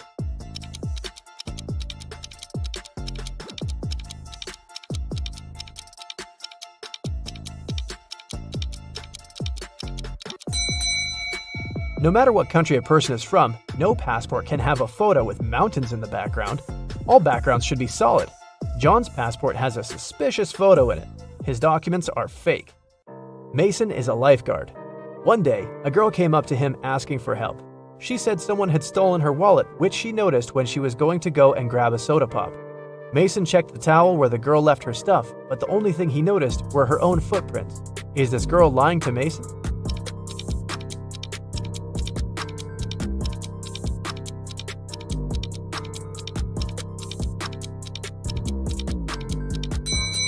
The girl was telling the truth. Mason had an eagle eye, and he saw a guy with a fishing rod. He must have stolen the girl's wallet. No one wants to go fish in the public beach. Robbers stole a few precious gems the other day. The police were alerted immediately, but they didn't know where to look for the thieves. Suddenly, they got an anonymous email. Check all the bottles in the cars leaving the town. Best regards, Mr. X. At the end of the day, the officers stopped a car loaded with boxes and bottled water. The bottle bottoms were all covered with paint, so they thought the gems should be in one of them. The level of water was the same in all the bottles, but when one of the officers placed one of them right next to the box, he instantly realized something was off. What was it?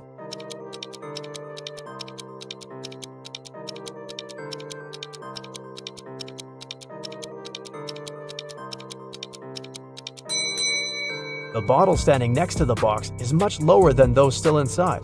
The police then found there was a double bottom and the gems were hidden right underneath it. 2 friends, Martin and Clyde, had a bet. Martin said he would throw a ball and it would come back to him.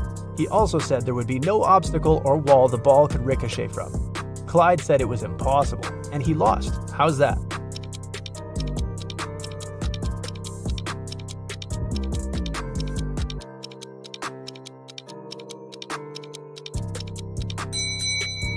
Martin threw the ball straight up.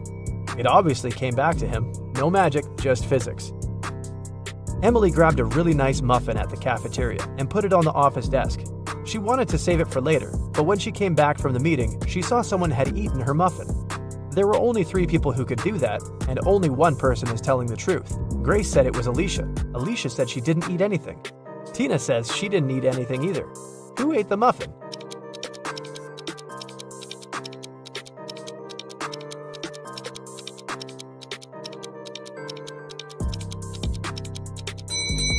It was Tina. Only one person is telling the truth, and it's Alicia. If Grace or Tina told the truth, then there would be 2 truthful people, but Emily knew only one person wasn't lying. Patrick really wanted to come to a private party, but the security would ask each person if they knew the secret access code. Patrick decided to overhear their conversations. When the person came up to the entrance, the security said 6, and the guest said 3. Then the security said 10 to the second visitor, and the reply was 3 as well. The third visitor also said 3, but the security said 2. Patrick thought he was ready to join the best party in town.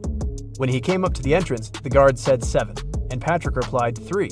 The security didn't let him in. What should Patrick have said to get into that fancy party?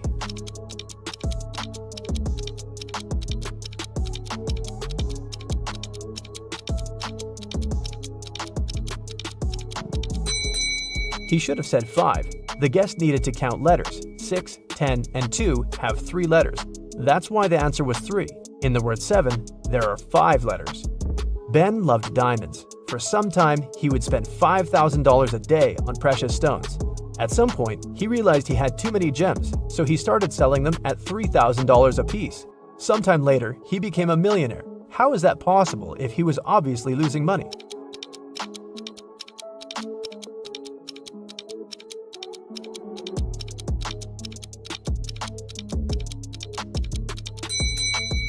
Before his gem rush, Ben used to be a billionaire. Since he started losing money, he became only a millionaire.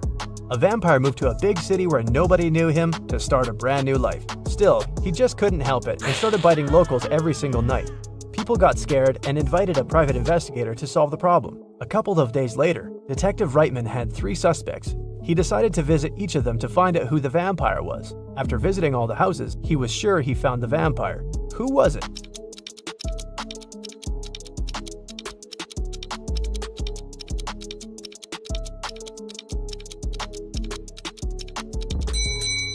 Well, the man on the left has loads of garlic in the kitchen, and vampires are scared of it. The second suspect had a lot of silver-plated accessories, earrings, piercings, and a chain. Vampires don't really like silver. The guy in the blue shirt is a vampire. Long ago, in the kingdom of riddles, a criminal was caught. The guards took him to the king, who was famous for loving riddles. King Archibald said that if Harry, the criminal, managed to solve his riddle, he would set him free. Harry agreed, and Archibald drew a 2-foot line on the ground with his foot. The king asked Harry to make this line 2 times shorter without touching it. In the end, Harry was free. What did he do?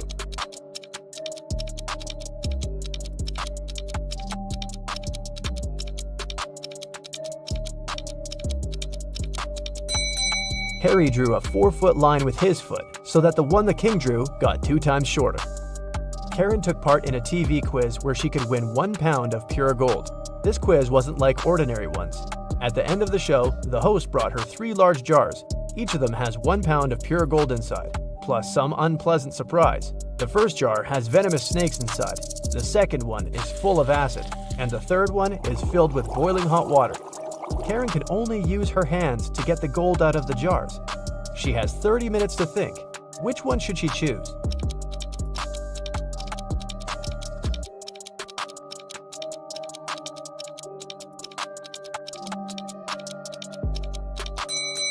Karen should choose the one with hot water.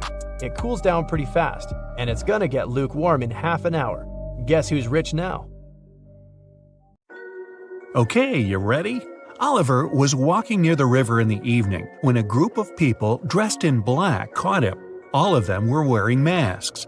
Their leader offered Oliver 3 options. They could throw the guy into the sea with hungry piranhas, he could choose to end up in the ocean swarming with sharks, or he could opt for a river with hippos. What should Oliver choose to survive?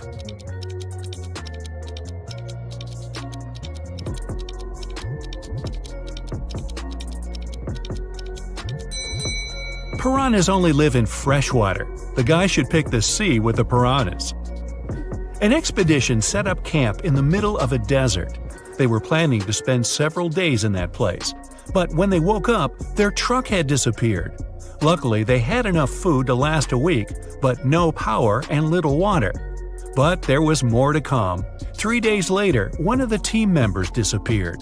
The leader of the expedition questioned the remaining people. Michael said he had been wandering around, trying to find water. Emily said she had been playing games on her smartphone.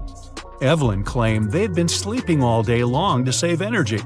And Henry said he had been preparing his research paper in his tent. Now, who's lying?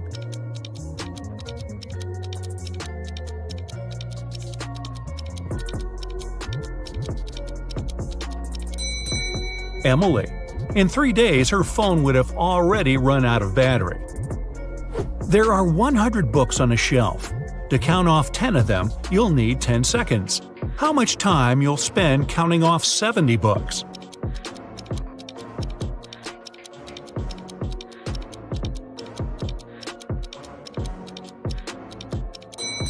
It will take you 30 seconds. You'll need this time to count off 30 books, and the remaining ones will add up to 70. Sophia's sister, Chloe, visited her on Saturday. The women had a meal and talked about their lives. Chloe had been promoted. Her husband had recently presented her a diamond ring, and they were going to have a vacation in Hawaii. Chloe didn't have such amazing news. She only listened to her sister and complained about life. Right after lunch, Chloe felt unwell. She paled and lost consciousness. Sophia called an ambulance. They rushed Chloe to a hospital and hardly had enough time to save her life. It turned out the woman had been poisoned. The police came to Sophia to ask her a couple of questions. She was shocked. "We ate the same food. I cooked chicken and made a vegetable salad. Nothing exotic." After examining the food, the police officers arrested Sophia for trying to poison her sister. But how did she do it?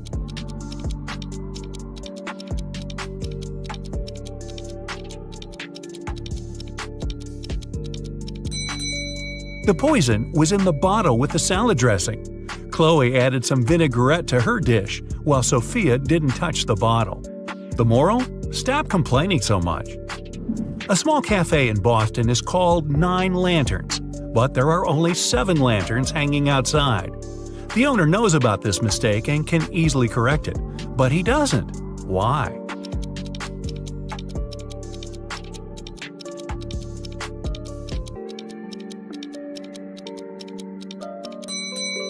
When the wind took away 2 lanterns some time ago, the man wanted to replace them. But before he could do it, he noticed that more people started to come into his cafe. They told him 2 lanterns were missing, and then stayed to drink coffee. Jackson came to visit his friend Aiden, who he hadn't seen in ages. They had a great time, gossiping and drinking tea. But Jackson had completely forgotten Aiden had one quirk. He loved making up riddles and never let anyone leave his house without cracking 1 or 2 of his newest ones. This time, his question was, "What do you swallow that can swallow you?" Can you help Jackson get home? Hey, it's already late.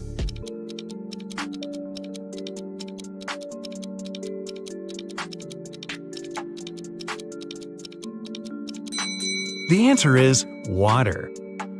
Jackson was smart enough to know he won't be able to leave Aiden's house after just 1 riddle. True to his expectations, another riddle was waiting for him. What is lower with a head on top than without it?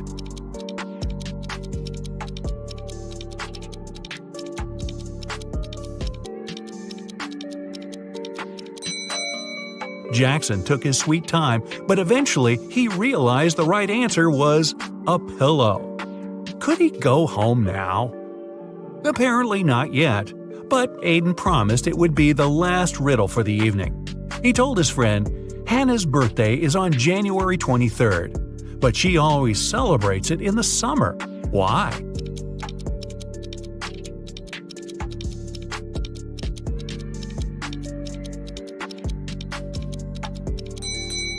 Luckily, Jackson had just returned from his trip to Australia.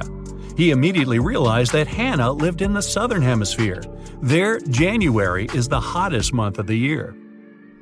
Students knew they would have an exam on Friday, but their strict professor didn't tell them the exact time. When one guy gathered enough courage to ask about it, he got a weird reply. If 11 plus 2 equals 1, 10 plus 6 equals 4. If you manage to figure out the answer, you won't miss the exam. Do you know when the students should meet with their professor?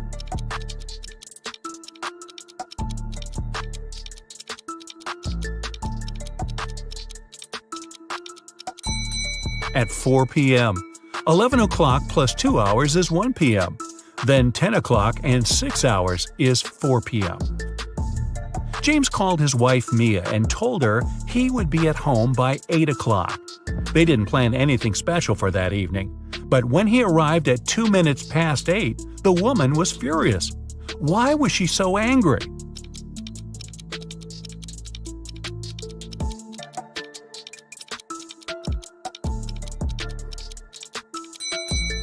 Mia thought her husband would come home by 8 p.m., but he appeared at 8:02 a.m. the next morning. Uh-oh. Look at these 2 ladies. They both seem to be filthy rich, but only one of them actually is. Can you figure out who's fake rich?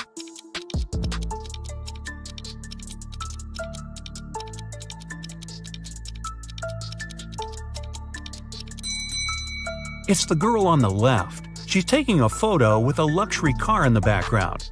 But there's someone in the driver's seat, and this person looks rather shocked.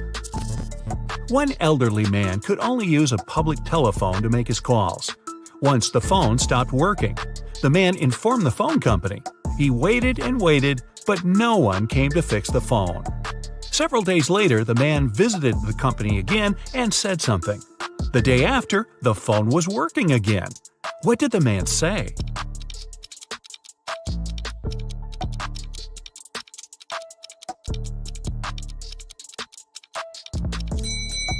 He said people use the phone to make calls without paying. Look at this picture attentively. What's wrong with it?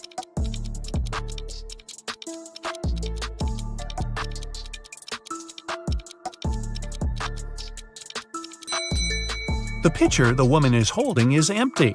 Then where's the milk coming from? Mark has always been jealous of his friend Liam's achievements. This week, they're both taking part in a battle of wits. Mark decides to do everything possible to win this time. And the first task is to guess the word. It has 7 letters and it is very heavy. But if Mark takes away 2 letters, he'll get 8. If he takes away 1 letter, he'll get 80. What word is it?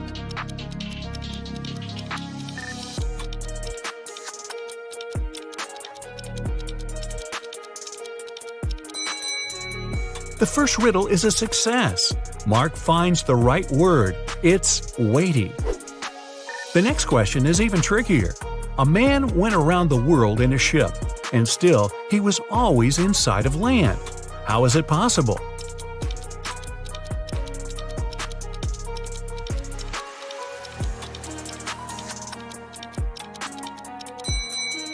It doesn't take Mark long to figure out the man was in a spaceship orbiting Earth. The next thing Mark knows, he's locked in a room. Wow. There are 4 doors there. He's entered through one of them, and he can't use it again. The first door leads to the room with high-voltage wires hanging above the wet floor. Behind the second door, there's a water-filled room swarming with piranhas. And the third door hides a room where acid, flesh-melting rain is falling from the ceiling.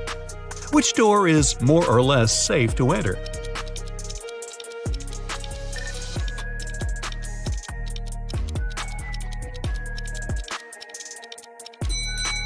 Mark opted for the first door and didn't regret it. It was safe because he didn't let his body come into contact with the wires and the wet floor at the same time. It turned out the next task was the last one in this competition. Mark was looking forward to finding out the winner, but first he had to do some brain work. The world's tallest tower is finally finished.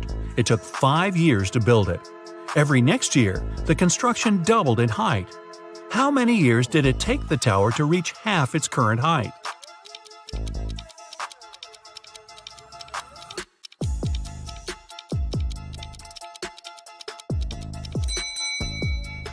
"4 years.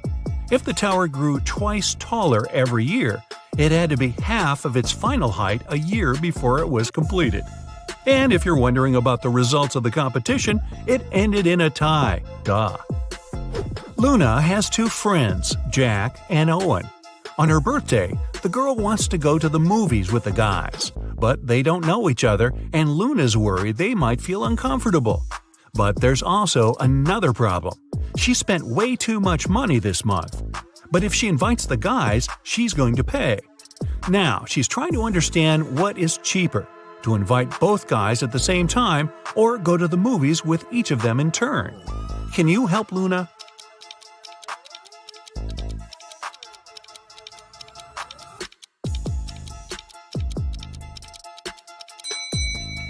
It'll cost the girl less to invite her 2 friends at the same time. This way, she'll only have to buy 3 tickets. If she goes with each of them, she'll pay for 4 tickets. It was a sunny summer day without a single cloud in the sky. The ship was in the harbor. There were many people on the shore. They gathered there to look at the vessel. Suddenly, the ship started to sink. There was nothing wrong with it, and all of its systems were functioning correctly. The weather was fine and the sea was calm, but the ship still disappeared in the blink of an eye. What happened?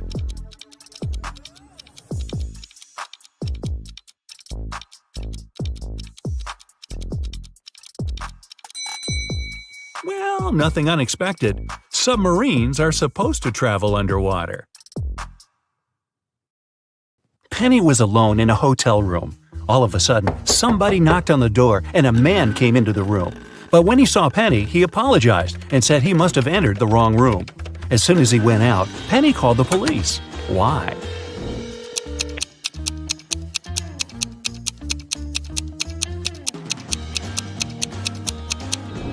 Penny thought something was wrong because the man knocked on the door before entering. If he really believed it was his room, he wouldn't have knocked. He must have done it to check if there was someone in the room. 4 people are sitting at a table next to you in a cafe. There's a man, Jason, and 3 women, Rosie, Sarah, and Claire. Can you guess which woman is his wife?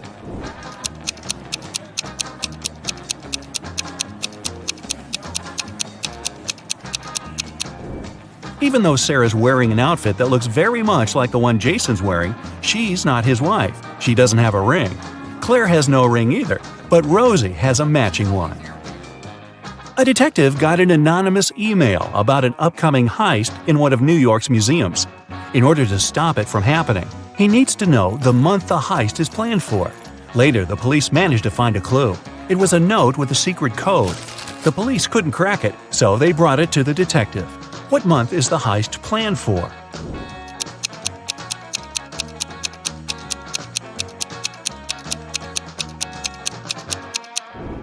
The detective cracked the code almost immediately. A jar in the picture stands for J, a ukulele stands for U, a nugget stands for N, and an eggplant stands for E. Ah, June! There are 12 floors in the apartment building.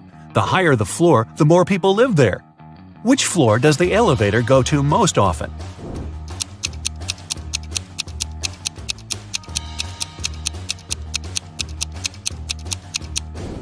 It's the first floor.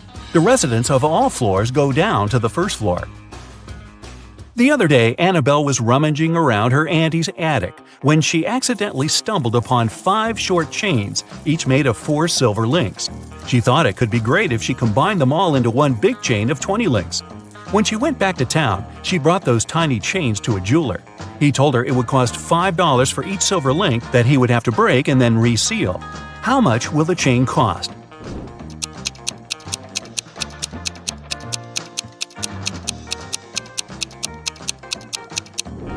Annabelle could do that for $25 if she told the jeweler to break a link in each chain.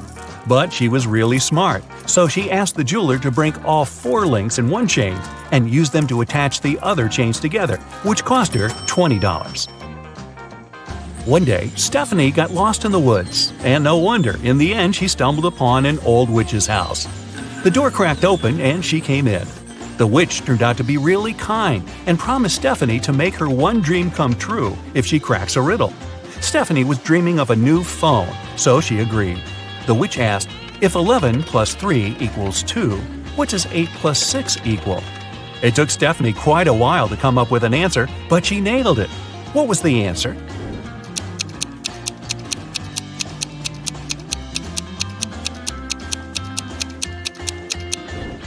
$11 plus 3 equals 2 o'clock. 8 plus 6 equals 2 too. Hop on the bright side of life together with our brand new tees, hoodies, and more. Click the link to pick your choice.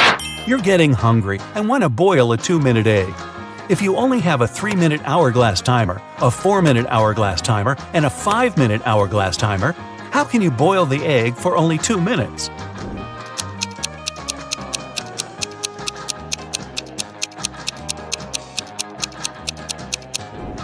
When you see the water boiling, turn the 3-minute timer and 5-minute timer over. When the 3-minute timer runs out, you need to put the egg in the boiling water. You'll have 2 minutes on the 5-minute hourglass timer, and when it finishes, take the egg out of the water and enjoy your meal. Mr. Wright had a small store in Chicago called 5 Flags, but there were 6 flags hanging outside. He could easily correct that mistake, but he didn't. Can you figure out the reason?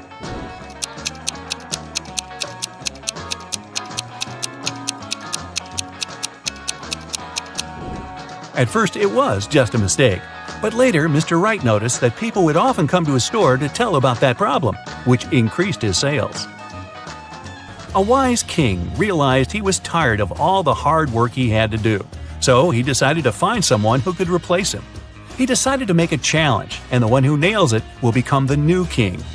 Anyone who wanted to take the throne needed to put a whole cucumber into a glass bottle without cutting the cucumber or damaging the bottle. The participants had a week to do it. This challenge seemed to be impossible, so only 5 people decided to take part, and there was only one winner. How did he put the cucumber in the bottle?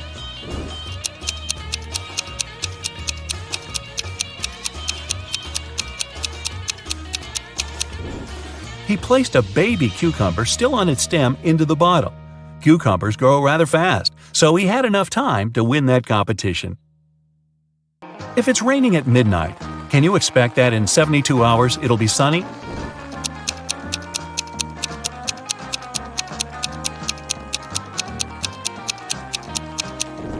Nope, in 72 hours it's going to be night again. You see a bathtub filled with water.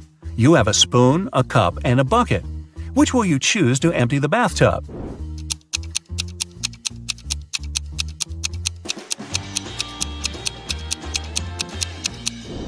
Obviously, choose to pull out the plug.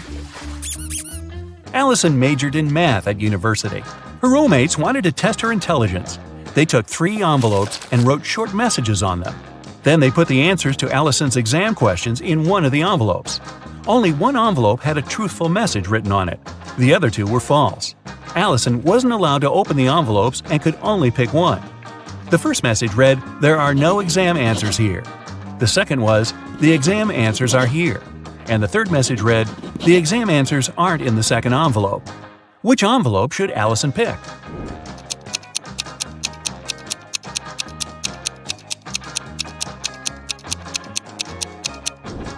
The third one. It tells the truth, which means the exam answers are in the first envelope.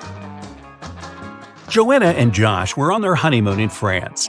On the first day, they went on a city tour around Paris and left all their stuff in the hotel room. When they came back, someone was standing outside their door trying to get in. The couple called the receptionist right away, but the man claimed Joanna and Josh owed him some money for the tours they had taken in the past 4 days. The receptionist knew the man was lying right away. How did he figure it out?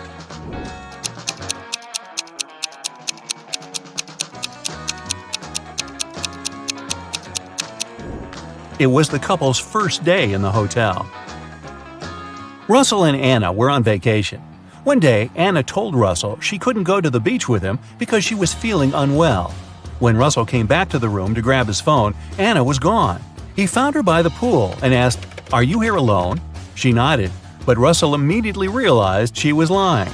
How?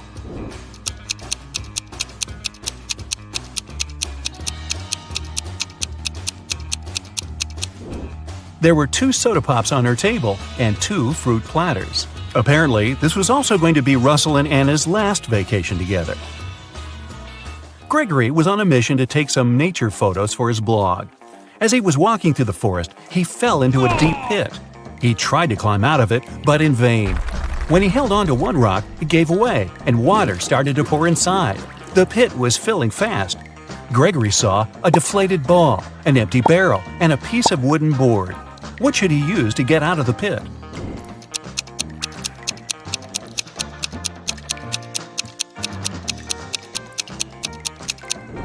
Well, the deflated ball is too small and has a slit in its side. The wooden board won't support his weight. The best option is the empty barrel. It'll keep Gregory afloat. Paul and Pauline left for their honeymoon and asked their neighbor to look after their house. When they returned, the woman found out that she had lost all her expensive jewelry because of a power outage. The woman had hidden her jewelry in a supposed safe place. The house wasn't robbed. The neighbor was an honest person. The jewelry got lost by accident. What happened?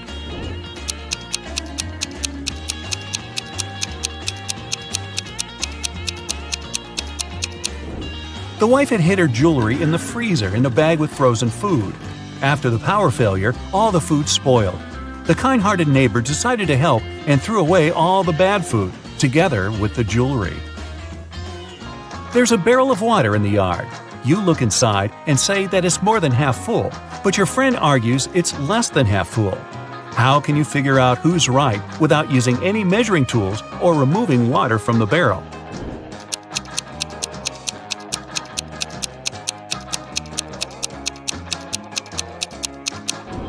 Tilt the barrel so that the water touches its rim. If you can see the bottom, the barrel's less than half full. If the bottom is still covered with water, it's more. Mark, Jim, and Bob work as managers in the same office.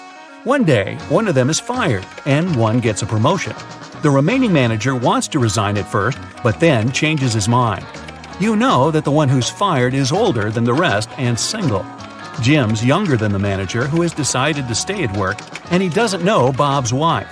Who's fired?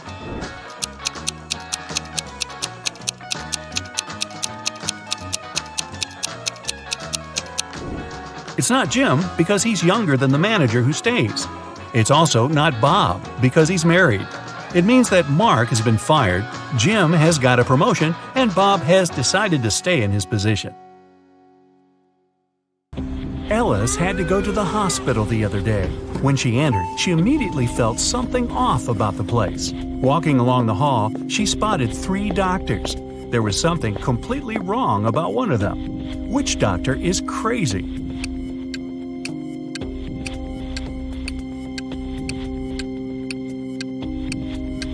The one on the left, he's got wolf eyes and teeth, and there's no badge on his uniform. Stay away from him, Ellis.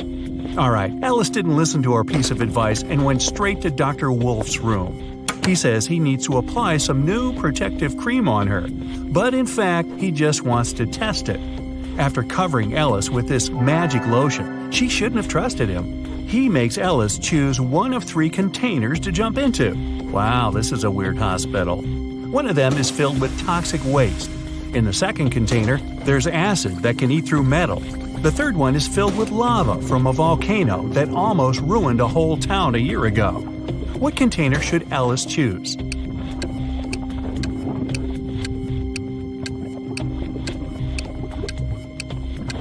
At least this time, Ellis made the right choice. She picked the container with lava. The volcano erupted a year ago, so the lava is already completely solid and cool. Okay, she nailed the first experiment, and Dr. Wolf gives Ellis a choice of 3 pills. He says the red one can help see the past, the blue one can help see the future, and the yellow one can help read other people's minds. Which one should Ellis choose?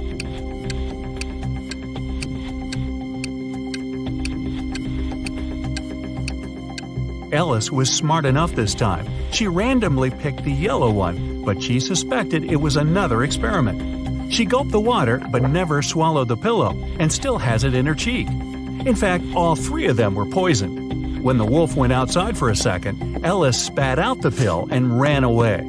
Hey, try the urgent care clinic, Ellis. No wolves there. Ginny was cooking dinner for her friends. When everyone was at the table, she suddenly realized there was something wrong with one of her friends. Which friend didn't like the meal?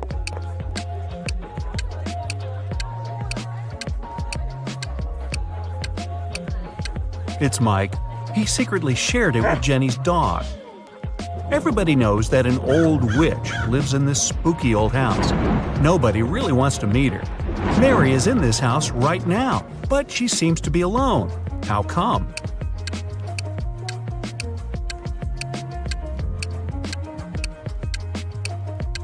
Who said witches can't have a name Mary? She was once young and beautiful too, but then that darn spell happened. One town had a weird law that said all the men had to be cleanly shaven, but no man was allowed to shave himself. The only person who was licensed to shave them was a 40-year-old hairdresser. But who shaved the hairdresser?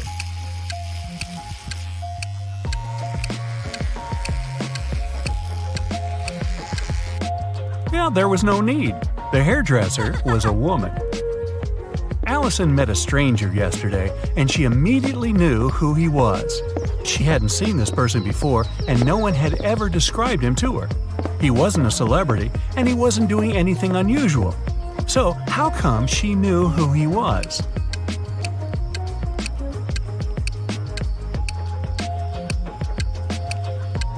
The man was the twin brother of one of Allison's friends. Bill is a shoe shiner. He offers his services to passers-by for free. Still, people who accept it end up paying him of their own will. How so?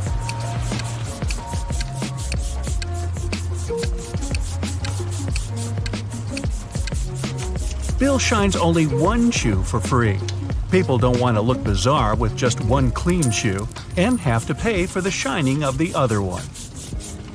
The king told his 3 daughters to place 3 identical kettles with the same amount of water on the fire. The king promised that the husband of the daughter whose kettle would boil first would become his heir. His youngest daughter's kettle boiled first. How come?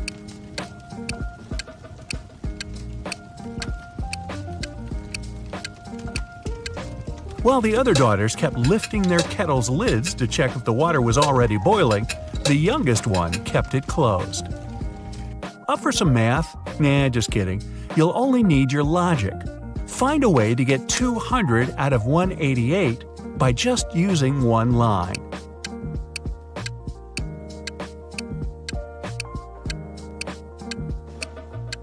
Use the line to cut 188 horizontally.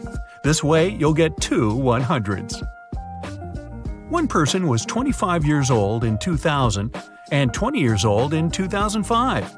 How is this possible?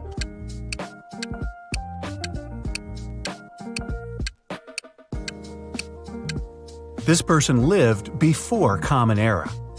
One man went to his friend's party and told his wife he'd be back before sunrise. He shaved and left home. He returned as promised before sunrise, but he was sporting a long, thick beard. How come?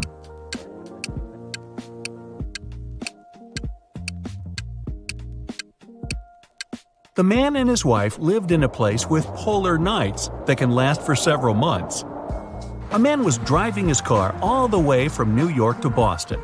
Only at the end of the trip did he discover that one of his car's tires had been punctured from the very beginning. Still, he managed to reach his destination successfully, and his journey wasn't affected by this problem at all. How is it possible?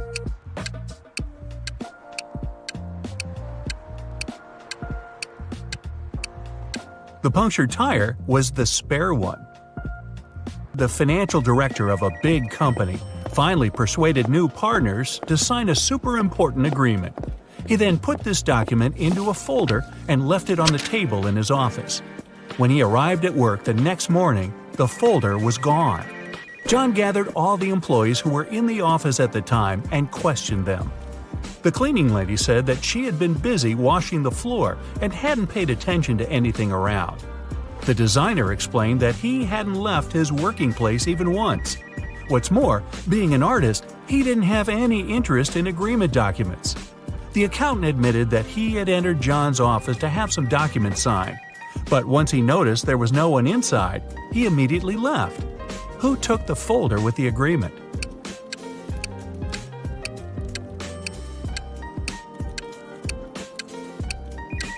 It was the designer. John never mentioned which folder was gone. How would he know that the missing folder had an agreement inside? Eric wears either only black or only white socks. One morning, he was in a hurry getting ready for an important meeting with new partners. Suddenly, the power goes out. The guy has 10 white and 10 black socks in his drawer, but all of them are mixed. He doesn't want to look silly at work wearing different socks. If it's completely dark in the room and Eric can't see anything, how many socks should he pull out of the drawer to get himself 2 matching ones?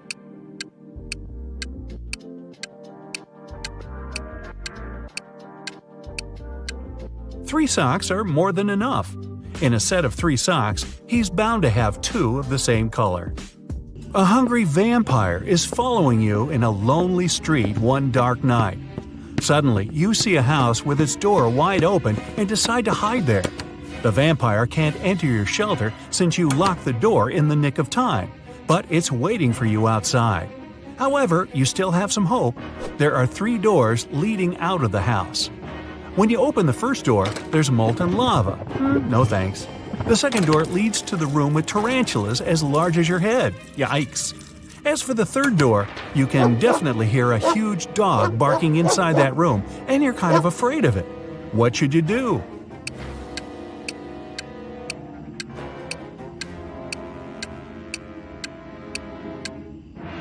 Just wait till morning. Vampires can't stand daylight, and your pursuer will have to leave you alone.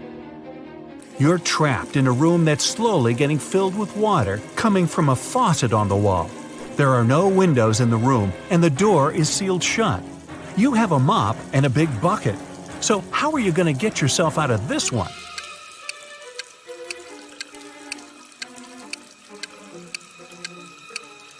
Come on, just turn the faucet off. Now it's better. Jane told her boss someone had taken the document she prepared for the meeting. She added that she had noticed someone come in wearing a smart suit, gloves, and a black mask, safety first. This person also had 3 rings on their fingers. The boss didn't believe her. Why?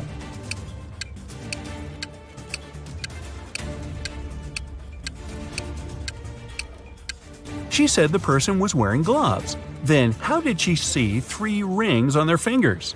Jane must have simply forgotten to print those documents out. A hotel owner was visiting the construction site to see the progress. He wanted to start welcoming the guests as soon as possible and had big plans. At some point, he left his briefcase with important documents on the table. Some worker grabbed it and ran away. The hotel owner didn't see who it was, but he immediately called the police. There were 3 suspects. The architect said he had been talking on the phone, trying to get electricity for the site as there was none. The designer told the police he had been trying to find the best paint for the walls. The electrician explained he had been down in the basement trying to fix a burst light bulb. The detectives figure out who was lying. Can you?